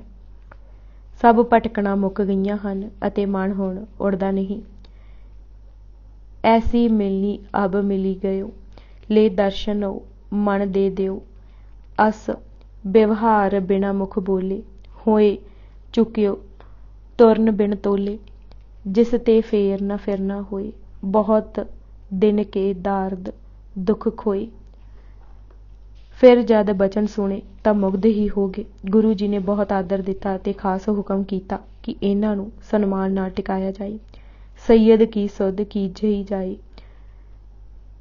ਆਛੇ ਥਾਨ ਕਰਾਏ ਨਿਵੇਸ਼। ਪੀਰ ਬੁੱਧੂ ਸ਼ਾਹ ਜੀ ਬਹੁਤ ਦੇਰ ਪਾਉਂਟਾ ਸਾਹਿਬ ਟਿਕੇ ਅਤੇ ਖੁਦਾ ਦੇ ਰਾਹ ਤੇ ਟੁਰਨ ਦਾ ਵੱਲ ਉਹਨਾਂ ਉੱਥੇ ਸਿੱਖਿਆ। ਬੁੱਧੂ ਸ਼ਾਹ ਬਹੁਤ ਦਿਨ ਰਹਿਓ, ਮਗ ਖੁਦਾਏ ਕੋ ਗੁਰ ਤੇ ਲਹਿਓ। ਬੜੇ ਸਤਿਕਾਰ ਨਾਲ ਗੁਰੂ ਜੀ ਨੇ ਪੀਰ ਜੀ ਨੂੰ ਵਿਦਾਇਗੀ ਦਿੱਤੀ ਅਤੇ ਸਰੋਪਾ ਵੀ ਬਖਸ਼ਿਆ। ਨਿਮਰਤਾ ਦੀ ਹੱਦ ਦੱਸਦੇ ਹੋਏ ਸੈਯਦ ਜੀ ਨੇ ਸਰੋਪਾ ਗੁਰੂ ਚਰਨਾਂ ਨੂੰ ਛਹਾ ਕੇ ਸਿਰ ਤੇ ਰੱਖ ਲਿਆ। ਸਿਰੇ ਪਾਓ ਤਬ ਪ੍ਰਭੂ ਦਿਵਾਇਓ, ਪੱਗ ਛੁਆਏ ਲੈ ਸੀਸ ਚੜਾਇਓ। ਇਸ ਉਪਰੰਤ ਕਈ ਵਾਰੀ ਆਪ ਜੀ ਪਾਉਂਟਾ ਸਾਹਿਬ ਆਉਂਦੇ ਰਹੇ। 500 ਪਠਾਨਾਂ ਨੂੰ ਜਦ ਔਰੰਗਜ਼ੇਬ ਨੇ ਆਪਣੀ ਤੰਗਦਿਲੀ ਦੀ ਨੀਤੀ ਕਾਰਨ ਫੌਜ ਤੋਂ ਜਵਾਬ ਦਿੱਤਾ ਤਾਂ ਆਪ ਜੀ ਨੇ ਉਚੇਚੇ ਤੌਰ ਤੇ ਉਹਨਾਂ ਨੂੰ ਨਾਲ ਲੈ ਕੇ ਖੜੀ ਕੀਤੀ ਜਾ ਰਹੀ ਫੌਜ ਵਿੱਚ ਭਰਤੀ ਕਰਾਉਣ ਹਿੱਤ ਲੈ ਆਏ। ਔਰੰਗਜ਼ੇਬ ਨੇ ਫੌਜ ਵਿੱਚੋਂ ਕੱਢਣ ਵੇਲੇ ਪਠਾਨਾਂ ਪ੍ਰਤੀ ਇਹ ਫਰਮਾਨ ਵੀ ਜਾਰੀ ਕੀਤਾ ਸੀ, ਇਨਕੋ ਚਾਕਰ ਨਹਿ ਕੋ ਰਾਖੇ, ਖਤਾਵੰਦ ਪਾਤਸ਼ਾਹੀ ਹੈ, ਰਾਖੇ ਜੋ ਸਜਾਏ ਸੋ ਲਹੇ। ਕੱਢੇ ਹੋਏ ਪਠਾਨ ਆਪਣੇ ਫੌਜਦਾਰਾਂ ਸਮੇਤ ਪੀਰ ਬੁੱਧੂ ਸ਼ਾਹ ਕੋਲ ਆਏ ਅਤੇ ਸਾਰੀ ਵਾਰਤਾ ਦੱਸੀ। ਪੀਰ ਜੀ ਨੇ ਪਠਾਨਾਂ ਨੂੰ ਕਿਹਾ ਕਿ ਤੁਹਾਨੂੰ ਨੌਕਰ ਉਹ ਹੀ ਰੱਖ ਸਕਦਾ ਹੈ ਜਿਸ ਨੂੰ ਔਰੰਗਜ਼ੇਬ ਦਾ ਡਰ ਨਾ ਹੋਵੇ, ਅਤੇ ਫਿਰ ਯਕਦਮ ਕਹਿਣ ਲੱਗੇ ਕਿ ਹਾਂ, ਕੇਵਲ ਇੱਕ ਗੁਰੂ ਨਾਨਕ ਜੀ ਦੀ ਗੁਰਗੱਦੀ ਤੇ ਬੈਠੇ ਦਸ਼ਮੇਸ਼ ਹੀ ਐਸੇ ਹਨ ਜਿਨ੍ਹਾਂ ਨੂੰ ਕਿਸੇ ਦਾ ਡਰ ਨਹੀਂ। ਸ਼੍ਰੀ ਨਾਨਕ ਗਦੀ ਪਰ ਹੈ, ਸੋ ਨਹਿ ਤਰਾਸ ਕਿਸੂ ਤੇ ਲਹਿ। ਬੁੱਧੂ ਸ਼ਾਹ ਨੇ ਆਉਂਦਿਆਂ ਹੀ ਗੁਰੂ ਜੀ ਨੂੰ ਕਿਹਾ ਕਿ ਇਹ 500 ਪਠਾਨ ਹਨ ਜਿਨ੍ਹਾਂ ਦਾ ਪੇਸ਼ਾ ਹੀ ਜੰਗ ਹੈ ਅਤੇ ਆਪੂ ਉਹ ਜਾਮਣ ਹਨ ਅਤੇ ਉਹਨਾਂ ਨੂੰ ਨੌਕਰ ਰੱਖਣ ਦੀ ਕਿਰਪਾ ਕਰੋ। ਗੁਰੂ ਜੀ ਨੇ ਪੀਰ ਦਾ ਆਦਰ ਕਰਦੇ ਹੋਏ ਸਭ ਨੂੰ ਨੌਕਰ ਰੱਖ ਲਿਆ। ਜੰਗ ਦਾ ਬਿਗਲ ਵੱਜਦੇ ਹੀ 400 ਪਠਾਨ ਦੁਸ਼ਮਣਾਂ ਨਾਲ ਜਾ ਰਲੇ ਅਤੇ ਕੇਵਲ ਇੱਕ ਖਾਨ ਹੀ ਸਾਬਤ ਕਦਮ ਰਿਹਾ। ਬੁੱਧੂ ਸ਼ਾਹ ਜੀ ਨੂੰ ਜਦ ਖਬਰ ਮਿਲੀ ਕਿ ਪਠਾਨ ਪਹਾੜੀਆਂ ਨਾਲ ਰਲ ਗਏ ਹਨ ਤਾਂ ਉਹ ਆਪਣੇ 700 ਮਰੀਦਾਂ, 4 ਪੁੱਤਰਾਂ, 2 ਭਰਾਵਾਂ ਨਾਲ ਸਿੱਧੇ ਹੀ ਭੰਗਾਣੀ ਦੇ ਯੁੱਧ ਵਿੱਚ ਪੁੱਜ ਗਏ। ਇਸ ਜੰਗ ਦਾ ਨਕਸ਼ਾ ਵੀ ਭਾਈ ਸਾਹਿਬ ਸੰਤੋਖ ਸਿੰਘ ਜੀ ਨੇ ਰਾਸ 12ਵੀਂ ਰੁੱਤ ਦੂਜੀ ਅੱਸੂ 26ਵੀਂ ਵਿੱਚ ਵਿਸਥਾਰ ਨਾਲ ਖਿੱਚਿਆ ਹੈ। ਉਹ ਲਿਖਦੇ ਹਨ, ਜਦ ਘਮਸਾਣ ਦਾ ਜੰਗ ਹੋ ਰਿਹਾ ਸੀ ਤਾਂ ਬੁੱਧੂ ਸ਼ਾਹ ਆਪਣੇ ਜਥੇ ਦੇ ਯੋਧਿਆਂ ਨੂੰ ਨਾਲ ਲੈ ਕੇ ਰਾਜੇ ਫਤਿਹ ਸ਼ਾਹ ਦੀ ਜਿਹੜੀ ਪਿੰਡਾਂ ਦੀ ਛੇੜ ਇੱਕ ਪਾਸੇ ਮੱਲ ਕੇ ਖਲੋਤੀ ਸੀ ਉਸ ਉੱਤੇ ਟੁੱਟ ਕੇ ਪੈ ਗਏ। ਪਹਾੜੀਏ ਆਪਣੇ ਵੱਲੋਂ ਤਗੜਾ ਅਤੇ ਭਿਆਨਕ ਹੱਲਾ ਕਰਕੇ ਪਏ ਸਨ, ਪਰ ਬੁੱਧੂ ਸ਼ਾਹ ਨੇ ਕਿਸੇ ਨੂੰ ਅੱਗੇ ਨਾ ਵਧਣ ਦਿੱਤਾ। ਬੁੱਧੂ ਸ਼ਾਹ ਦੇ ਮੁਰੀਦਾਂ ਨੇ ਵਾਰ-ਵਾਰ ਹਮਲੇ ਕਰਕੇ ਵੈਰੀਆਂ ਨੂੰ ਮਾਰ ਮੁਕਾਇਆ। ਆਪਣੇ 4 ਪੁੱਤਰਾਂ ਨਾਲ ਫਿਰ ਬੁੱਧੂ ਸ਼ਾਹ ਦੂਜੇ ਪਾਸੇ ਝਪਟ ਪਿਆ ਅਤੇ ਬਹੁਤ ਸਾਰੇ ਪਹਾੜੀਏ ਮੌਤ ਦੇ ਘਾਟ ਉਤਾਰ ਦਿੱਤੇ। ਪੀਰ ਜੀ ਦਾ ਹੱਲਾ ਇਤਨਾ ਸਖਤ ਸੀ ਕਿ ਪਹਾੜੀਏ ਸਹਾਰ ਨਾ ਸਕੇ ਅਤੇ ਜਾਨਾਂ ਬਚਾਉਣ ਲਈ ਕੁਝ ਨੱਸ ਗਏ ਅਤੇ ਕੁਝ ਨੇ ਪਹਾੜਾਂ ਤੇ ਬ੍ਰਿਛਾਂ ਦੀ ਓਟ ਲਈ। ਆਪਣੇ ਜਵਾਨਾਂ ਨੂੰ ਭੱਜਦਾ ਦੇਖ ਗੋਪਾਲ ਚੰਦ ਗੁਲੇਰੀਆ ਇੱਕ ਜਥਾ ਲੈ ਕੇ ਲੜਨ ਲੱਗਾ। ਬੁੱਧੂ ਸ਼ਾਹ ਦੇ ਪੁੱਤਰਾਂ ਐਸੀ ਸ਼ਾਨਦਾਰ ਤਲਵਾਰ ਚਲਾਈ ਕਿ ਦੇਖਣ ਵਾਲੇ ਹੈਰਾਨ ਰਹਿ ਗਏ। ਕਵੀ ਜੀ ਲਿਖਦੇ ਹਨ ਕਿ ਉਹ ਸ਼ਮਸ਼ੀਰ ਹੱਥ ਲੈ ਕੇ ਸ਼ੇਰ ਵਾਂਗ ਝਪਟੇ ਅਤੇ ਜੰਗ ਦਾ ਮੈਦਾਨ ਉਹਨਾਂ ਦੇ ਹੱਥ ਸੀ। ਆਪਣੇ ਸਾਥੀਆਂ ਨੂੰ ਮੁਰਦਾ ਦੇਖ ਗੋਪਾਲ ਚੰਦ ਨੇ ਹੋਰ ਗੁੱਸਾ ਖਾਧਾ ਅਤੇ ਪੁੱਤਰ ਸੱਯਦ ਅਸ਼ਰਫ ਨੂੰ ਘੇਰ ਲਿਆ। ਜਦ ਸਤਿਗੁਰ ਜੀ ਨੇ ਪੀਰ ਦੇ ਪੁੱਤਰ ਨੂੰ ਦੁਸ਼ਮਣਾਂ ਦੇ ਘੇਰੇ ਵਿੱਚ ਆਇਆ ਦੇਖਿਆ ਤਾਂ ਮਾਮਾ ਕਿਰਪਾਲ ਚੰਦ ਨੂੰ ਮਦਦ ਲਈ ਭੇਜਿਆ। ਮਾਮਾ ਜੀ ਦੇ ਪੁੱਜਣ ਨਾਲ ਘੇਰਾ ਤਾਂ ਟੁੱਟ ਗਿਆ, ਪਰ ਗੋਪਾਲ ਚੰਦ ਨੇ ਨਿਸ਼ਾਨਾ ਸੋਧ ਕੇ ਇੱਕ ਤੀਰ ਐਸਾ ਚਲਾਇਆ ਕਿ ਸੱਯਦ ਅਸ਼ਰਫ ਦੀ ਛਾਤੀ ਚੀਰ ਗਿਆ ਅਤੇ ਉੱਥੇ ਹੀ ਸ਼ਹੀਦ ਹੋ ਗਿਆ। ਅਸ਼ਰਫ ਦੇ ਮ੍ਰਿਤਕ ਸਰੀਰ ਨੂੰ ਚੁੱਕਣ ਲਈ ਦੋਵੇਂ ਧਿਰਾਂ ਅੱਗੇ ਵਧੀਆਂ, ਪਰ ਬੁੱਧੂ ਸ਼ਾਹ ਦੇ ਮੁਰੀਦ ਲਾਸ਼ ਉਠਾਉਣ ਵਿੱਚ ਸਫਲ ਹੋ ਗਏ। ਮਾਮਾ ਜੀ ਬਹੁਤ ਰੋਹ ਵਿੱਚ ਲੜ ਰਹੇ ਸਨ। ਉਹਨਾਂ ਨੂੰ ਵੀ ਗੋਪਾਲ ਚੰਦ ਨੇ ਇੱਕ ਤੀਰ ਮਾਰਿਆ ਜੋ ਘੋੜੇ ਦੀ ਕਾਠੀ ਵਿੱਚ ਖੁੱਭ ਗਿਆ। ਮਾਮਾ ਜੀ ਨੇ ਲਲਕਾਰਿਆ ਕਿ ਵਾਰ ਸੰਭਾਲ ਅਤੇ ਐਸਾ ਤੀਰ ਚਲਾਇਆ ਕਿ ਗੋਪਾਲ ਚੰਦ ਦੇ ਘੋੜੇ ਦੇ ਕੰਨ ਪਾਸ ਜਾ ਲੱਗਾ, ਜਿਸ ਨਾਲ ਘੋੜਾ ਤੜਪ ਕੇ ਜ਼ਮੀਨ ਤੇ ਡਿੱਗ ਪਿਆ। ਘੋੜਾ ਛੱਡ ਕੇ ਗੋਪਾਲ ਭੱਜ ਗਿਆ। ਜਦ ਸਤਿਗੁਰ ਜੀ ਨੂੰ ਬੁੱਧੂ ਸ਼ਾਹ ਦੇ ਪੁੱਤਰ ਦੇ ਸ਼ਹੀਦ ਹੋਣ ਦੀ ਖਬਰ ਪੁੱਜੀ ਤਾਂ ਆਪ ਜੀ ਨੇ ਸੱਯਦ ਅਸ਼ਰਫ ਦੀ ਬਹਾਦਰੀ ਦੀ ਉਪਮਾ ਕੀਤੀ ਅਤੇ ਬੁੱਧੂ ਸ਼ਾਹ ਜੀ ਨੂੰ ਕਿਹਾ ਕਿ ਉਸ ਅਣਖ ਰੱਖ ਵਿਖਾਈ। ਇੱਕ ਪੁੱਤ ਦੇ ਸ਼ਹੀਦ ਹੋਣ ਨਾਲ ਵੀ ਪੀਰ ਜੀ ਪਿੱਛੇ ਨਾ ਹਟੇ, ਸਗੋਂ ਆਪਣੇ ਪੁੱਤਰ ਅਤੇ ਭਰਾਵਾਂ ਨਾਲ ਉਸ ਪਾਸੇ ਵਧੇ ਜਿਸ ਪਾਸੇ ਹਰੀ ਚੰਦ ਅਤੇ ਭੀਖਣ ਖਾਨ ਸੱਗੋ ਸ਼ਾਹ ਨਾਲ ਯੁੱਧ ਕਰ ਰਹੇ ਸਨ। ਰਾਜ ਕਿਰਪਾਲ ਚੰਦ ਹਰੀ ਚੰਦ ਦੀ ਮਦਦ ਤੇ ਗਿਆ ਅਤੇ ਇੱਧਰੋਂ ਬੁੱਧੂ ਸ਼ਾਹ ਵੀ ਅੜ ਖੜੋਤੇ। ਪਹਾੜੀਆਂ ਦੀ ਮਦਦ ਲਈ ਚੰਦੋਲ ਦਾ ਰਾਜਾ ਮਦਕਰ ਸ਼ਾਹ ਅੱਗੇ ਹੋਇਆ ਅਤੇ ਤੀਰਾਂ ਦੀ ਬਾਰਿਸ਼ ਹੀ ਕਰਨ ਲੱਗਾ। ਇਸ ਦੇ ਇੱਕ ਤੀਰ ਨਾਲ ਪੀਰ ਜੀ ਦਾ ਦੂਜਾ ਪੁੱਤਰ ਸੱਯਦ ਸ਼ਾਹ ਵੀ ਸ਼ਹੀਦ ਹੋ ਗਿਆ।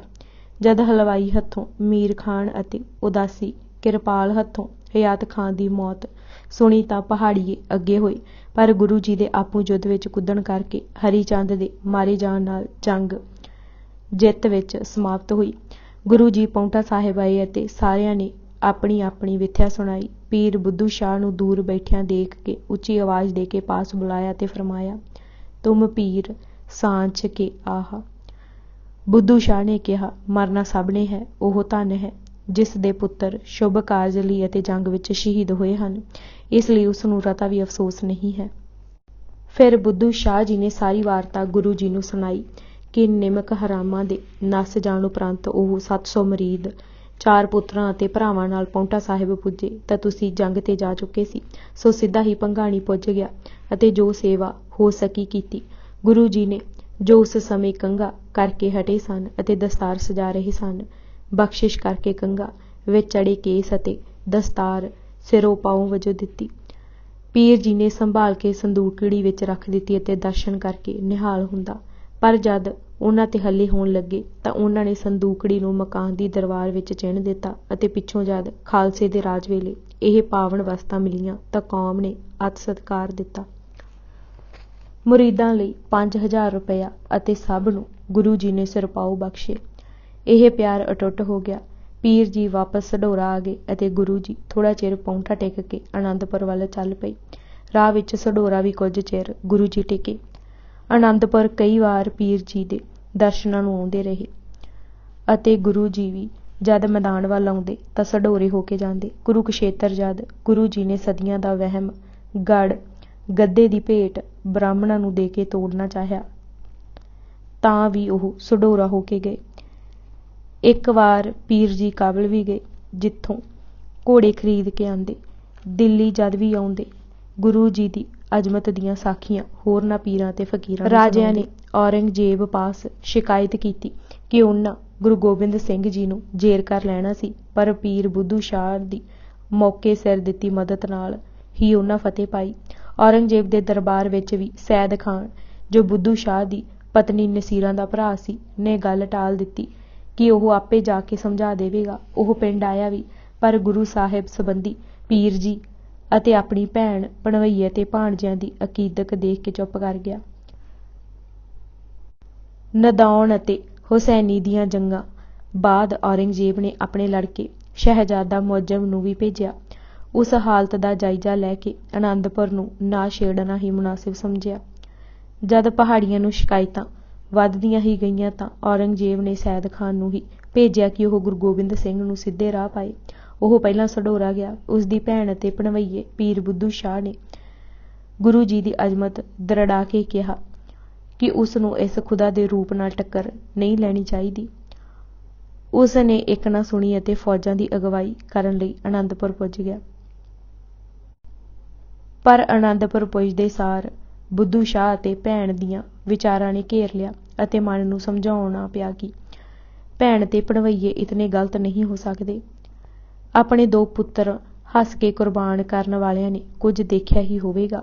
ਫਿਰ ਆਪੇ ਹੀ ਚੁਣੌਤੀ ਦੇ ਕੇ ਕਹਿਣ ਲੱਗਾ, ਜੇ ਉਹ ਐਸੇ ਹਨ, ਦਿਲਾਂ ਦੀ ਜ਼ੁਬਾਨ ਜਾਣਦੇ ਹਨ ਤਾਂ ਸਾਹਮਣੇ ਆਉਣ।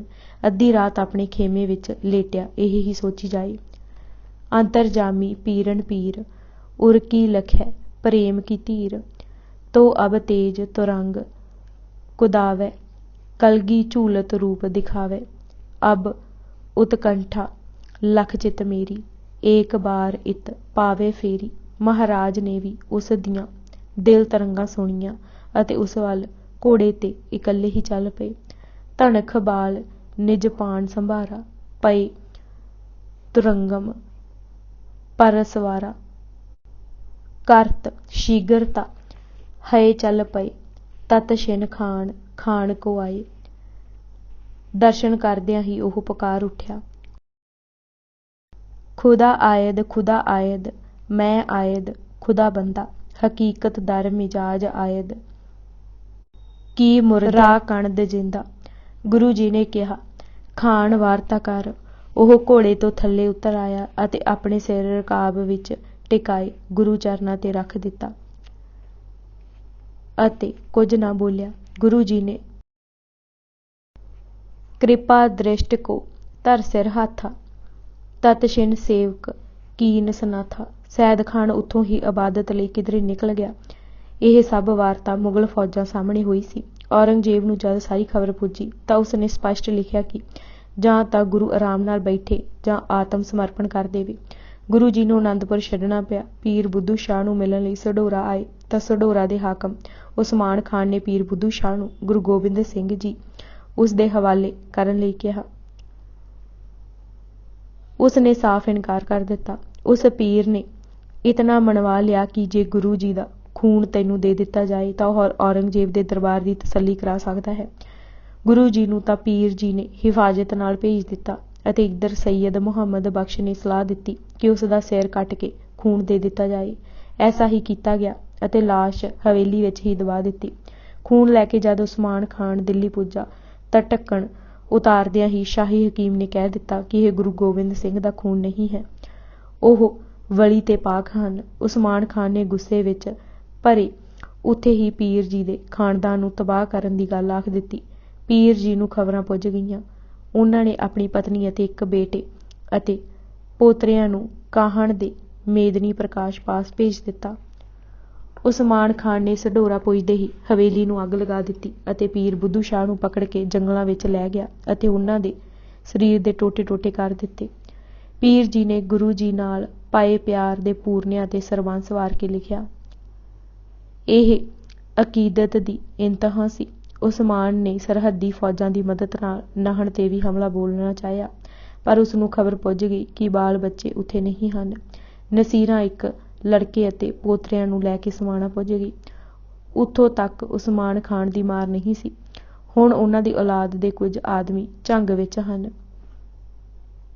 1955 ਈਸਵੀ ਨੂੰ ਮੈਂ ਪਾਕਿਸਤਾਨ ਗਿਆ ਤਾਂ ਉਹਨਾਂ ਵਿੱਚੋਂ ਇੱਕ ਨੇ ਮੇਰੇ ਤੇ ਗਿਲਾ ਵੀ ਕੀਤਾ ਕਿ ਬਾਕੀ ਤਾਂ ਬੇਸ਼ੱਕ ਤੁਸੀਂ ਸਭ ਕੁਝ ਭੁੱਲ ਜਾਂਦੇ, ਪਰ ਪੀਰ ਬੁੱਧੂ ਸ਼ਾਹ ਦੀ ਔਲਾਦ ਨੂੰ ਨਹੀਂ ਸੀ ਭੁੱਲਣਾ ਚਾਹੀਦਾ। ਭਾਗ 9ਵਾਂ। ਪਾਉਂਟਾ ਤੋਂ ਅਨੰਦਪੁਰ। ਕਪਾਲ ਮੋਚਨ। ਪਾਉਂਟਾ ਸਾਹਿਬ 6 ਮਹੀਨੇ ਹੋਰ ਟਿਕ ਕੇ ਆਪ ਜਨਵਰੀ 1787 ਨੂੰ ਅਨੰਦਪੁਰ ਵੱਲ ਚੱਲ ਪਏ ਅਤੇ ਕੱਤਕ ਦੀ ਪੂਰਨਮਾਸ਼ੀ ਨੂੰ ਕਪਾਲ ਮੋਚਨ ਪਹੁੰਚੇ। ਰਾਹ ਵਿੱਚ ਅਗੰਮਪੁਰੇ ਜੋ ਜਗਾਧਰੀ ਤੋਂ 7 ਕੁ ਮੀਲ 'ਤੇ ਹੈ ਰੁਕੇ। ਛਛਰੌਲੀ ਤੋਂ 1.5 ਮੀਲ ਤਾਰਕਪੁਰ ਵਾਲੀ ਸੜਕ 'ਤੇ ਸ਼ਾਹੀ ਰੱਖ ਵਿੱਚ ਸ਼ਿਕਾਰ ਵੀ ਖੇਡਦੇ ਰਹੇ, ਜਿੱਥੇ ਹੁਣ ਗੁਰਦੁਆਰਾ ਸੰਤੋਖਪੁਰਾ ਹੈ। ਫਿਰ ਬੂੜੀਆਂ ਅਤੇ ਜਗ੍ਹਾਧਰੀ ਤੋਂ ਹੋ ਕੇ ਕਪਾਲ ਮੋਚਨ ਪੁੱਜੇ। ਉੱਥੇ ਮੇਲੇ 'ਤੇ ਲੋਕਾਂ ਨੂੰ ਥਾਂ-ਥਾਂ ਗੰਦਗੀ ਫੈਲਾਉਂਦਿਆਂ ਦੇਖ ਆਪ ਜੀ ਨੇ ਉਹਨਾਂ ਸਾਰਿਆਂ ਦੇ ਸਿਰੋਂ ਦੰਡ ਵਜੋਂ ਪੱਗਾਂ ਉਤਰਵਾ ਲਈਆਂ, ਜੋ ਥਾਂ ਕੁ ਥਾਂ ਦੇਖੇ ਬਗੈਰ ਹਾਜਤ ਪੂਰੀ ਕਰ ਰਹੇ ਸਨ। ਕਪਾਲ ਮੋਚਨ ਬਾਰੇ ਕਈ ਕਥਾਵਾਂ ਪ੍ਰਚਲਿਤ ਹਨ। ਉੱਥੇ ਇੱਕ ਰਿਣ ਮੋਚਨ ਵੀ ਹੈ। ਕਿਹਾ ਜਾਂਦਾ ਹੈ ਕਿ ਉਸ ਤਲਾਬ ਵਿੱਚ ਮਹਾਭਾਰਤ ਦੀ ਜੰਗ ਜਿੱਤ ਪਾਂਡੂਆਂ ਨੇ ਸ਼ਸਤਰ ਧੋਤੇ ਸਨ ਅਤੇ ਦ੍ਰੋਪਦੀ ਦੀ ਲੱਥੀ ਪੱਤ ਦਾ ਕਰਜ਼ਾ ਉਤਾਰਿਆ ਸੀ। ਉੱਥੇ ਤਲਾਬ ਵਿੱਚ ਦੁਰਯੋਧਨ ਛੁਪ ਗਿਆ ਸੀ ਅਤੇ ਸਰੀਰ ਨੂੰ ਬੱਜਰ ਬਣਾ ਲਿਆ ਸੀ। ਭੀਮ ਨੇ ਉਸ ਦੇ ਪੱਟ 'ਤੇ ਗੁਰਜ ਮਾਰ ਕੇ ਉਸ ਨੂੰ ਜਾਨੋਂ ਮਾਰ ਦਿੱਤਾ ਸੀ। ਫਿਰ ਇਹ ਵੀ ਕਿਹਾ ਜਾਂਦਾ ਹੈ ਕਿ ਸ਼੍ਰੀ ਰਾਮ ਚੰਦਰ ਜੀ ਨੇ ਜਦ ਦੈਂਤ ਦਾ ਸਿਰ ਉਤਾਰਿਆ ਸੀ ਤਾਂ ਉੱਡ ਕੇ ਮਹਿੰਦਰ ਰਿਸ਼ੀ ਦੀ ਲੱਤ ਨਾਲ ਜਾ ਚਿਮਟਿਆ ਸੀ ਅਤੇ ਰਿਸ਼ੀ ਨੇ ਜਦੋਂ ਸਰਸਵਤੀ, ਜੋ ਪਹਿਲਾਂ ਉੱਥੇ ਵਗਦੀ ਸੀ, ਦੇ ਕਿਨਾਰੇ ਇਸ਼ਨਾਨ ਕੀਤਾ ਤਾਂ ਹੀ ਦੈਂਤ ਦਾ ਸਿਰ ਲੱਤੋਂ ਲੱਥਿਆ ਸੀ। ਉੱਥੇ ਗੁਰੂ ਜੀ ਨੇ ਲੋਕਾਂ ਨੂੰ ਜ਼ਾਲਮ ਵੱਲੋਂ ਸਿਰ 'ਤੇ ਚਾੜ੍ਹੇ ਜਾ ਰਹੇ ਕਰਜ਼ੇ ਉਤਾਰਨ ਲਈ ਪ੍ਰੇਰਿਆ। ਇਹ ਦੈਂਤ ਜਦ ਤੱਕ ਪਿੱਛਾ ਨਹੀਂ ਛੱਡਣਗੇ ਤਦ ਤੱਕ ਤਲਵਾਰ ਹੱਥ ਨਾ ਲਈ ਜਾਏ। ਭੰਗਾਣੀ ਦੇ ਯੁੱਧ ਵਿੱਚ ਜਿੱਤ ਦੇ ਕਾਰਨ ਲੋਕਾਂ ਨੇ ਵਹੀਰਾਂ ਪਾਈਆਂ ਅਤੇ ਕਈ ਫੌਜ ਵਿੱਚ ਸ਼ਾਮਿਲ ਹੋਏ। ਗੋਪਾਲ ਮੋਚਨ ਟਿਕੇ ਹੀ ਆਪ ਜੀ ਗੋਲਪੁਰਾ ਬਾਗ, ਜੋ ਬਿਲਾਸਪੁਰ ਨੇੜੇ ਹੈ, ਆ ਬਿਰਾਜਦੇ ਸਨ।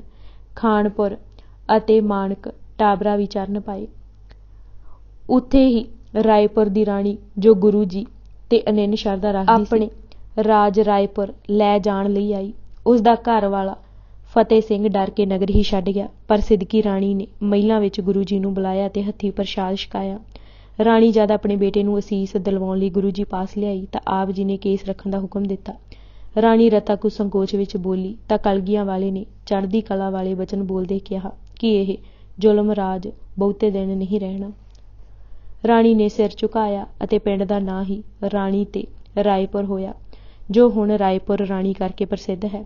ਰਾਹ ਵਿੱਚ ਪਿੰਡ ਲਾਹੜ 12 ਦਿਨ ਟਿਕੇ ਸਨ। ਉਹਨਾਂ ਦੀ ਯਾਦ ਵਿੱਚ ਉੱਥੇ ਇੱਕ ਬੇਰੀ ਵੀ ਹੈ। ਇੱਥੇ ਨਜ਼ਦੀਕ ਹੀ ਸਿਕੰਦਰ ਲੋਧੀ ਦੀ ਰੱਖ ਵੀ ਸੀ ਅਤੇ ਕਿਲ੍ਹਾ ਮਖਲਸ ਖਾਨ ਦਾ ਸੀ, ਜਿਸ ਨੂੰ ਜਿੱਤ ਕੇ ਬਾਬਾ ਬੰਦਾ ਸਿੰਘ ਨੇ ਲੋਹਗੜ੍ਹ ਬਣਾਇਆ ਸੀ। ਸਢੌਰਾ ਵੀ ਆਪ ਜੀ 2 ਦਿਨ ਟਿਕੇ ਸਨ। ਟੋਰਾ, ਟੋਡਾ, ਅੰਬਾਲਾ, ਨਾਢਾ ਤੋਂ ਹੁੰਦੇ ਢਕੌਲੀ ਪੁੱਜੇ। ਢਕੌਲੀ ਦੇ ਚੌਧਰੀ ਨੇ ਜਦ ਇਲਾਕੇ ਵਿੱਚ ਪਾਣੀ ਦੀ ਥੁੜ ਦੂਰ ਕਰਨ ਦੀ ਬੇਨਤੀ ਕੀਤੀ ਤਾਂ ਹੱਥ ਵਿੱਚ ਨੇਜਾ ਪਕੜ ਕੇ ਆਸਨ 'ਤੇ ਹੀ ਖੜ੍ਹੇ ਹੋ ਕੇ ਫਰਮਾਇਆ, ਗੁਰੂ ਨਾਨਕ ਦੇ ਦਰ 'ਤੇ ਤੁਮੇ ਪਾਣੀ ਦਿਲਾ ਰਹੇ ਹਨ। ਇਹ ਕਹਿ ਕੇ ਨੇਜਾ ਮਾਰਿਆ ਤਾਂ ਜਲ ਦੀ ਧਾਰਾ ਚੱਲ ਪਈ। ਈਸ਼ਰ ਦਾਸ ਨੇ ਬੌਲੀ ਬਣਾ ਦਿੱਤੀ। ਉੱਥੋਂ ਘਨੌਲੀ, ਰੋਪੜ ਅਤੇ ਕਿਰਤਪੁਰ ਹੁੰਦੇ ਆਨੰਦਪੁਰ ਪੁੱਜੇ। ਮਾਣਕ ਟਾਬਰੇ ਦੇ ਰਾਏ ਨੇ ਆਦਰ ਦਿੰਦੇ ਇੱਕ ਘੋੜਾ ਅਤੇ 500 ਰੁਪਏ ਭੇਟ ਕੀਤੇ। ਰਾਹ ਵਿੱਚ ਇੱਕ ਸਾਧੂ ਨੂੰ ਸੂਰਜ ਵੱਲ ਮੂੰਹ ਕਰੀ ਬੈਠ ਦੇਖ ਨਮੋ ਸੂਰਜ ਸੂਰਜੇ ਦਾ ਉਪਦੇਸ਼ ਦਿੱਤਾ। ਜਿਸ ਦੇ ਭੈ ਵਿੱਚ ਸੂਰਜ ਹੈ, ਤੁਸੀਂ ਉਸ ਦੇ ਭੈ ਵਿੱਚ ਰਹੋ, ਆਪ ਜੀ ਦਾ ਫਰਮਾਨ ਸੀ। ਇੱਕ ਹੋਰ ਤਪਸਵੀ ਨੂੰ ਨੀਮੋ ਝੂਣਾ ਦੇਖ ਕਮਾਣ ਦੀ ਨੋਕ ਨਾਲ ਪਿੱਠ ਠੋਕੀ ਤਾਂ ਉਸ ਨੂੰ ਟਿਕਾ ਮਿਲਿਆ। ਆਨੰਦਪੁਰ ਵਿੱਚ ਕਿਲ੍ਹੇ ਪੱਕੇ ਕਰਨੇ ਅਤੇ ਉਸਾਰਨੇ। ਆਨੰਦਪੁਰ ਆਪ ਜੀ ਤਕਰੀਬਨ 5 ਸਾਲਾਂ ਬਾਅਦ ਪਰਤੇ ਸਨ। ਵਸਿਆ ਆਨੰਦਪੁਰ ਉੱਜੜ ਗਿਆ ਸੀ। ਜਿਹੜੇ ਕੁਝ ਲੋਕੀ ਟਿਕੇ ਰਹੇ ਹੋ ਹਾਕਮਾਂ ਨਾਲ ਰਲ ਗਏ, ਕਈ ਡਰ ਕੇ ਨੱਸ ਗਏ ਸਨ। ਗੁਰੂ ਜੀ ਲਿਖਦੇ ਕਿ ਉਹਨਾਂ ਆਪੂ ਉਹਨਾਂ ਲੋਕਾਂ ਨੂੰ ਆਨੰਦਪੁਰ ਤੋਂ ਕੱਢ ਦਿੱਤਾ ਜੋ ਹਾਕਮਾਂ ਨਾਲ ਰਲੇ ਹੋਏ ਸਨ ਜਾਂ ਜੰਗ ਵੇਲੇ ਭੱਜ ਗਏ ਸਨ ਅਤੇ ਸ਼ਹਿਰ ਨੂੰ ਦੁਸ਼ਮਣਾਂ ਹਵਾਲੇ ਕਰ ਗਏ ਸਨ। ਨਿਹੱਥੇ ਸ਼ਹਿਰੀਆਂ ਦੀ ਰੱਖਿਆ ਦਾ ਵੀ ਕੋਈ ਪ੍ਰਬੰਧ ਕਿਸੇ ਨਹੀਂ ਸੀ ਕੀਤਾ, ਜੋ ਨਿਰੋਲ ਰੋਟੀਆਂ ਕਾਰਨ ਉੱਥੇ ਟਿਕੇ ਹੋਏ ਸਨ। ਉਹਨਾਂ ਨੂੰ ਵੀ ਆਨੰਦਪੁਰੋਂ ਟੁਰ ਜਾਣ ਲਈ ਹੁਕਮ ਦਿੱਤਾ। ਆਨੰਦਪੁਰ ਵਿਖੇ ਕਿਸੇ ਵਿਹਲੜ, ਢਿੱਲੜ, ਬੁਜ਼ਦਿਲ ਅਤੇ ਸਾਜ਼ਿਸ਼ੀ ਲਈ ਥਾਂ ਨਹੀਂ ਹੈ। ਇੰਜ ਲੱਗਦਾ ਹੈ ਕਿ ਭੰਗਾਣੀ ਦੇ ਯੁੱਧ ਵੇਲੇ ਆਨੰਦਪੁਰ ਤੇ ਪਹਾੜੀਆਂ ਨੇ ਹੱਲਾ ਬੋਲਿਆ ਸੀ। ਇਸ ਵਿੱਚ ਕੋਈ ਦੋ ਰਾਵਾਂ ਨਹੀਂ ਹਨ ਕਿ ਗੁਰੂ ਗੋਬਿੰਦ ਸਿੰਘ ਜੀ ਇੱਕ ਨਿਪੁੰਨ ਜਰਨੈਲ ਸਨ। ਭੰਗਾਣੀ ਮੈਦਾਨ ਦੀ ਚੋਣ ਅਤੇ ਫਿਰ ਜਿੱਤ ਉਹਨਾਂ ਦੀ ਨਿਰੋਲ ਰਣਨੀਤੀ ਕਾਰਨ ਸੀ। ਉਹਨਾਂ ਦੀ ਲੰਮੀ ਨਜ਼ਰ ਨੇ ਦੇਖ ਲਿਆ ਸੀ ਕਿ ਹੁਣ ਜੰਗ ਦਾ ਮੈਦਾਨ ਆਨੰਦਪੁਰ ਹੀ ਬਣੇਗਾ। ਜੰਗ ਨੂੰ ਆਨੰਦਪੁਰ ਤੋਂ ਦੂਰ ਰੱਖਣਾ ਰਣਨੀਤੀ ਦਾ ਪਹਿਲਾ ਗੁਰ ਸੀ। ਜੰਗ ਹੋਣ ਦੀ ਸੂਰਤ ਵਿੱਚ ਜੰਗ ਦੂਜੇ ਦੀ ਧਰਤੀ 'ਤੇ ਹੀ ਲੜੀ ਜਾਏ। ਇਸ ਲਈ ਸਤਲੁਜ ਕਿਨਾਰੇ ਨਿਰਮੋਹਗੜ੍ਹ, ਹੌਲਗੜ੍ਹ ਅਤੇ ਲੋਹਗੜ੍ਹ ਬਣਾਏ। ਚਰਨ ਗੰਗਾ ਦੇ ਕਿਨਾਰੇ ਫਤਿਹਗੜ੍ਹ ਅਤੇ ਉਸ ਤੋਂ ਕੁਝ ਦੂਰ ਕੇਸਗੜ੍ਹ ਅਤੇ ਫਿਰ ਸਭ ਤੋਂ ਉੱਚੀ ਥਾਂ 'ਤੇ ਆਨੰਦਗੜ੍ਹ ਉਸਾਰਿਆ। ਆਨੰਦਪੁਰ ਹੀ ਤੋਪਾਂ ਅਤੇ ਬੰਦੂਕਾਂ ਬਣਾਉਣ ਦਾ ਕਾਰਖਾਨਾ ਲਗਾਇਆ। ਕਿਲ੍ਹਿਆਂ ਦੀਆਂ ਟੇਕਾਂ ਐਸੀਆਂ ਥਾਵਾਂ ਸਨ ਕਿ ਕੋਈ ਆਨੰਦਪੁਰ ਤੱਕ ਪੁੱਜ ਨਹੀਂ ਸੀ ਸਕਦਾ। ਇੱਕ ਤੋਂ ਬਾਅਦ ਦੂਜਾ ਕਿਲ੍ਹਾ ਉਸ ਨੂੰ ਰੋਕ ਪਾਉਣ ਲਈ ਖਲੋਤਾ ਸੀ। ਪਹਿਲਾਂ ਸਤਲੁਜ ਅਤੇ ਫਿਰ ਚਰਨ ਗੰਗਾ ਪਾਰ ਕਰਨਾ ਕਿਸੇ ਫੌਜ ਲਈ ਕਰਤੱਗ ਤੋਂ ਘੱਟ ਨਹੀਂ ਸੀ ਅਤੇ ਆਨੰਦਗੜ੍ਹ ਤੱਕ ਪੁੱਜਣਾ ਤਾਂ ਇਨਸਾਨੀ ਸ਼ਕਤੀ ਲਈ ਅਸੰਭਵ ਸੀ। ਇਤਿਹਾਸ ਗਵਾਹ ਹੈ ਕਿ ਆਨੰਦਗੜ੍ਹ ਤੱਕ ਕੋਈ ਫੌਜ, ਭਾਵੇਂ ਉਹ ਮੁਗਲਾਂ ਦੀ ਸੀ ਜਾਂ ਪਹਾੜੀਆਂ ਦੀ, ਗੁਰੂ ਜੀ ਦੇ ਹੁੰਦਿਆਂ ਪੁੱਜ ਨਹੀਂ ਸੀ ਸਕਦੀ। ਘੋਰ ਲੰਮੀ ਨਾਕਾਬੰਦੀ ਅਤੇ ਛਲ ਕਰਕੇ ਹੀ ਉਹ ਆਨੰਦਗੜ੍ਹ ਖਾਲੀ ਕਰਵਾ ਸਕੇ ਸਨ। ਆਨੰਦਪੁਰ ਸਾਹਿਬ ਦੀ ਮਹਿਮਾ ਗਾਉਂਦੇ ਦਰਬਾਰੀ ਕਵੀ ਹੰਸ ਰਾਮ ਜੀ, ਜਿਨ੍ਹਾਂ ਦੇ ਪੜੋਤੇ ਹਿੰਦੀ ਦੇ ਪ੍ਰਸਿੱਧ ਕਵੀ ਚੰਦਰ ਸ਼ੇਖਰ ਵਾਜਪਾਈ ਹੋਏ ਨੇ, ਲਿਖਿਆ, ਆਨੰਦਪੁਰ ਆਨੰਦ ਦੀ ਜੜ, ਆਨੰਦ ਦਾ ਸ਼ਹਿਰ ਹੈ। ਨੇੜੇ ਦਰਿਆ ਵਿੱਚੋਂ ਉੱਠਦੀ ਮਿਰਗ ਜਲ ਦੀ ਲਹਿਰ ਤੇ ਅੱਖ ਨਹੀਂ ਟੇਕਦੀ। ਦਰਿਆ ਕਿਨਾਰੇ ਧਾਮ ਬਣਾ ਕੇ ਉੱਤੇ ਧਰਮ ਧੁਜਾਵਾਂ ਝੁਲਾ ਦਿੱਤੀਆਂ ਹਨ। ਬਾਗਾਂ ਦਾ ਨਗਰ ਹੈ, ਬਣ ਨਾਲ ਘਿਰਿਆ ਹੈ। ਖੂਹ ਅਤੇ ਸਰੋਵਰਾਂ ਦੀ ਇਤਨੀ ਭਰਮਾਰ ਹੈ ਕਿ ਸਾਗਰ ਦਾ ਝੋਲਾ ਪੈਂਦਾ ਹੈ। ਬਾਜ਼ਾਰ ਸੋਹਣੇ, ਦੁਕਾਨਾਂ ਉੱਚੀਆਂ ਅਤੇ ਉਹਨਾਂ ਵਿੱਚੋਂ ਹਰ ਸ਼ੈ ਮਿਲਦੀ ਹੈ। ਚਾਰ ਵਰਨ, ਚਾਰ ਆਸ਼ਰਮ ਹੀ ਆਨੰਦ ਪਾਉਂਦੇ ਹਨ। ਸਭ ਤੋਂ ਵੱਡੀ ਗੱਲ ਸੰਗਤ, ਸਿੱਖ ਤੇ ਮਸੰਦ ਤੱਕ ਜਿੱਥੇ ਦੁਖੀ ਨੂੰ ਦੇਖਦੇ ਹਨ, ਪੁੱਜ ਕੇ ਦੂਰ ਕਰਦੇ ਹਨ। ਉਸਾਰੀ ਦਾ ਕੰਮ ਹਰ ਵੇਲੇ ਹੁੰਦਾ ਰਹਿੰਦਾ ਹੈ। ਕਿਤਨੇ ਹੀ ਕਾਰੀਗਰ ਉਸਾਰੀ ਵਿੱਚ ਜੁਟੇ ਵੇਖੇ ਜਾ ਸਕਦੇ ਹਨ। ਹੋਲੀ ਤੋਂ ਹੋਲਾ, ਬ੍ਰਾਹਮਣਾਂ ਨੇ ਜਿੱਥੇ ਵਰਨ ਭੇਦ ਪਾ ਕੇ ਮਨੁੱਖਾਂ ਵਿੱਚ ਵੰਡੀਆਂ ਪਾਈਆਂ, ਉੱਥੇ ਤਿਉਹਾਰਾਂ ਵਿੱਚ ਵੀ ਵਿਵੇ ਪਾਏ। ਹਰ ਵਰਨ ਲਈ ਤਿਉਹਾਰ ਵੀ ਅੱਡ ਅੱਡ ਰੱਖਿਆ। ਵਿਸਾਖੀ ਬ੍ਰਾਹਮਣਾਂ ਨੇ ਆਪਣੇ ਲਈ, ਕੁਸ਼ਤਰੀਆਂ ਲਈ ਦੁਸ਼ਹਿਰਾ, ਵੈਸ਼ਾਂ ਲਈ ਦੀਵਾਲੀ ਅਤੇ ਵਿਚਾਰੇ ਸ਼ੂਦਰ ਲਈ ਹੋਲੀ ਨਿਯਤ ਕੀਤੀ ਗਈ। ਸ਼ੂਦਰ ਵਿਚਾਰਾ ਹੋਲੀ ਕਿਉਂ ਨਾ ਮਨਾਉਂਦਾ, ਕਿਉਂਕਿ ਉਸ ਲਈ ਹੋਲੀ ਖੁੱਲੀ ਰੁੱਤ ਆਉਣ ਦਾ ਪੈਗਾਮ ਸੀ। ਮਹਾਰਾਜ ਨੇ ਉਸ ਹੋਲੀ ਨੂੰ ਹੋਲਾ ਬਣਾ ਕੇ ਨਵੀਂ ਰੁੱਤ ਆਈ ਦਾ ਪੈਗਾਮ ਲਿਤਾੜਿਆਂ ਨੂੰ ਦਿੱਤਾ। ਫਿਰ ਦੁਸਹਿਰੇ ਨੂੰ ਹਥਿਆਰ ਪ੍ਰਦਰਸ਼ਨੀ ਸਿਰਫ ਖੱਤਰੀ ਹੀ ਕਰਦੇ ਸਨ ਅਤੇ ਇਹ ਵਿਚਾਰ ਲੋਕਾਂ ਵਿੱਚ ਘਰ ਕਰ ਗਿਆ ਸੀ ਕਿ ਹੋਰ ਕੋਈ ਖੱਤਰੀਆਂ ਤੋਂ ਬਗੈਰ ਹਥਿਆਰ ਪਹਿਨਣ ਜਾਂ ਚੁੱਕ ਨਹੀਂ ਸਕਦਾ। ਇਸ ਵਰਨ ਭੇਦ ਤੇ ਸੱਟ ਮਾਰਨ ਲਈ ਹੋਲੀ ਵਾਲੇ ਦਿਨ ਹਥਿਆਰਾਂ ਦਾ ਦਿਖਾਵਾ ਹੀ ਨਹੀਂ, ਸਗੋਂ ਹਥਿਆਰ ਵਰਤਣ ਦਾ ਵੀ ਐਲਾਨ ਕੀਤਾ। ਹੋਲੀ ਨਾਲ ਹੋਲਿਕਾ ਦਾ ਕਿੱਸਾ ਵੀ ਜੋੜਿਆ ਜਾਂਦਾ ਹੈ। ਪ੍ਰਹਿਲਾਦ ਨੂੰ ਪ੍ਰਮਾਤਮਾ ਨੇ ਆਪ ਹੱਥ ਦੇ ਕੇ ਬਚਾ ਲਿਆ ਸੀ ਅਤੇ ਉਸ ਨੂੰ ਅੱਗ ਵਿੱਚ ਸਾੜਨ ਵਾਲੀ ਉਸ ਦੀ ਭੂਆ ਹੋਲਿਕਾ ਸੜ ਮਰੀ ਸੀ। ਆਮ ਲਿਤਾੜਿਆਂ ਲਈ ਇਹ ਉਤਸ਼ਾਹ ਦਾ ਦਿਨ ਸੀ, ਜਾਗ੍ਰਿਤੀ ਦੇ ਜੀਵਨ ਦਾ ਪ੍ਰਤੀਕ ਸੀ। ਬ੍ਰਾਹਮਣਾਂ ਨੇ ਹਕੀਕਤ ਦੀ ਸੋਝੀ ਲਿਤਾੜਿਆਂ ਤੱਕ ਨਾ ਪੁੱਜਣ ਦੇਣ ਲਈ ਗੰਧ ਉਛਾਲਣ ਤੱਕ ਹੀ ਹੋਲੀ ਮਹਿਦੂਦ ਕਰਾ ਦਿੱਤੀ ਸੀ। ਗੁਰੂ ਗੋਬਿੰਦ ਸਿੰਘ ਜੀ ਨੇ ਉਸ ਦਿਨ ਦੀ ਮਹੱਤਤਾ ਕਾਇਮ ਰੱਖਣ ਲਈ ਹੋਲਾ ਮਹੱਲਾ ਚਾੜ੍ਹਨਾ ਸ਼ੁਰੂ ਕੀਤਾ। ਲੋਕਾਂ ਨੂੰ ਉਤਸ਼ਾਹ ਦੀ ਕਿਰਨ ਦਿਖਾ ਦਿੱਤੀ। ਲੋਕਾਂ ਨੂੰ ਯਕੀਨ ਦਿਵਾਇਆ ਕਿ ਅੱਜ ਵੀ ਪ੍ਰਮਾਤਮਾ ਉਸੇ ਤਰ੍ਹਾਂ ਰੱਖਿਆ ਕਰ ਸਕਦਾ ਹੈ, ਸਿਰਫ ਉਸ ਨੂੰ ਪੁਕਾਰਨ ਦੀ ਲੋੜ ਹੈ। ਹਥਿਆਰਾਂ ਦੇ ਕਰਤੱਗ ਦਿਖਾਉਣ ਲਈ ਮਹਾਰਾਜ ਨੇ ਹੋਲਾ ਮਹੱਲਾ ਚਾੜ੍ਹਿਆ। ਹੋਲਾ ਅਰਬੀ ਦਾ ਸ਼ਬਦ ਹੈ ਅਤੇ ਮਹੱਲਾ ਫਾਰਸੀ ਦਾ। ਹੋਲਾ ਦੇ ਅਰਥ ਹਨ ਹਮਲਾ ਅਤੇ ਮਹੱਲਾ ਤੇ ਜਾਏ ਹਮਲਾ। ਲੋਕਾਂ ਨੂੰ ਸਭ ਤੋਂ ਪਹਿਲਾਂ ਇਹ ਹੀ ਦਰਸਾਉਣ ਦੀ ਲੋੜ ਸੀ ਕਿ ਹਮਲਾ ਕਿਸ ਵੇਲੇ ਅਤੇ ਕਿਸ ਥਾਂ ਕਰਨਾ ਹੈ। ਜੇ ਇਸ ਦੀ ਸੂਝ ਹੋ ਜਾਏ ਤਾਂ ਅੱਧੀ ਜੰਗ ਜਿੱਤੀ ਗਈ। ਹੋਲਾ ਹੂਲ ਤੋਂ ਵੀ ਬਣਿਆ ਕਿਹਾ ਜਾਂਦਾ ਹੈ। ਹੂਲ ਦੇ ਅਰਥ ਨੋਕ ਹਨ। ਭਲੇ ਕੰਮ ਲਈ ਜੂਝਣਾ ਸੂਲੀ ਉੱਪਰ ਖੇਲਣਾ ਹੀ ਹੈ। ਤਲਵਾਰ ਦੀ ਨੋਕ ਧਾਰ ਤੇ ਚੱਲਣਾ ਹੀ ਹੈ। ਸੰਤ ਜਾਂ ਸਿਪਾਹੀ ਦੋਵੇਂ ਹੀ ਤਲਵਾਰ ਦੀ ਧਾਰ ਤੇ ਚੱਲਦੇ ਹਨ। ਹੋਲਾ ਭੱਠੀ ਵਿੱਚ ਪੱਕ ਗਏ ਦਾਣਿਆਂ ਨੂੰ ਵੀ ਕਹਿੰਦੇ ਹਨ। ਹੋਲਾਂ ਭੱਠੀ ਵਿੱਚ ਪਾ ਕੇ ਲੋਕਾਂ ਨੂੰ ਦ੍ਰਿੜ ਚਿੱਤ ਕਰਕੇ ਪਕਾਉਣਾ ਹੀ ਸੀ। ਹੋਲੀ ਵਾਲੇ ਦਿਨ ਆਪ ਜੀ ਫੌਜਾਂ ਦੀਆਂ ਦੋ ਟੁਕੜੀਆਂ ਬਣਾ ਕੇ ਸੱਚਮੁੱਚ ਦੀ ਜੰਗ ਕਰਾਉਂਦੇ ਅਤੇ ਤਲਵਾਰੀਆਂ ਅਤੇ ਜੰਗਬਾਜ਼ਾਂ ਦੇ ਕਰਤੱਗ ਫੌਜੀਆਂ ਨੂੰ ਦਿਖਾਉਂਦੇ। ਜੇਤੂ ਫੌਜ ਟੁਕੜੀ ਦੇ ਪੁਰਸ਼ਾਂ ਨੂੰ ਸਰੋਪਾ ਦਿੰਦੇ। ਹੋਲਾ ਮਹੱਲਾ ਜਵਾਨੀਆਂ ਭੇਂਟ ਕਰਨ ਦਾ ਵੀ ਦਿਨ ਬਣ ਗਿਆ। ਲੋਕੀ ਦੂਰੋਂ ਦੂਰੋਂ ਆਨੰਦਪੁਰ ਦਾ ਹੋਲਾ ਮਹੱਲਾ ਵਾਲੇ ਦਿਨ ਜਵਾਨੀਆਂ ਭੇਂਟ ਕਰਦੇ। ਲੋਕੀ ਦੂਰੋਂ ਦੂਰੋਂ ਆਨੰਦਪੁਰ ਆ ਹੋਲਾ ਮਹੱਲਾ ਵਾਲੇ ਦਿਨ ਜਵਾਨੀਆਂ ਭੇਂਟ ਕਰਦੇ। ਅੱਜ ਅਸੀਂ ਪੁਰਖ ਭਗਵੰਤ ਜੀਵਨੀ ਗੁਰੂ ਗੋਬਿੰਦ ਸਿੰਘ ਜੀ ਕਿਤਾਬ ਦੇ 127 ਪੰਨੇ ਪੜ੍ਹ ਚੁੱਕੇ ਹਾਂ। ਬਾਕੀ ਦੀ ਕਿਤਾਬ ਅਸੀਂ ਅਗਲੇ ਭਾਗ ਵਿੱਚ ਪੜ੍ਹਾਂਗੇ। ਵਾਹਿਗੁਰੂ ਜੀ ਕਾ ਖਾਲਸਾ, ਵਾਹਿਗੁਰੂ ਜੀ ਕੀ ਫਤਿਹ।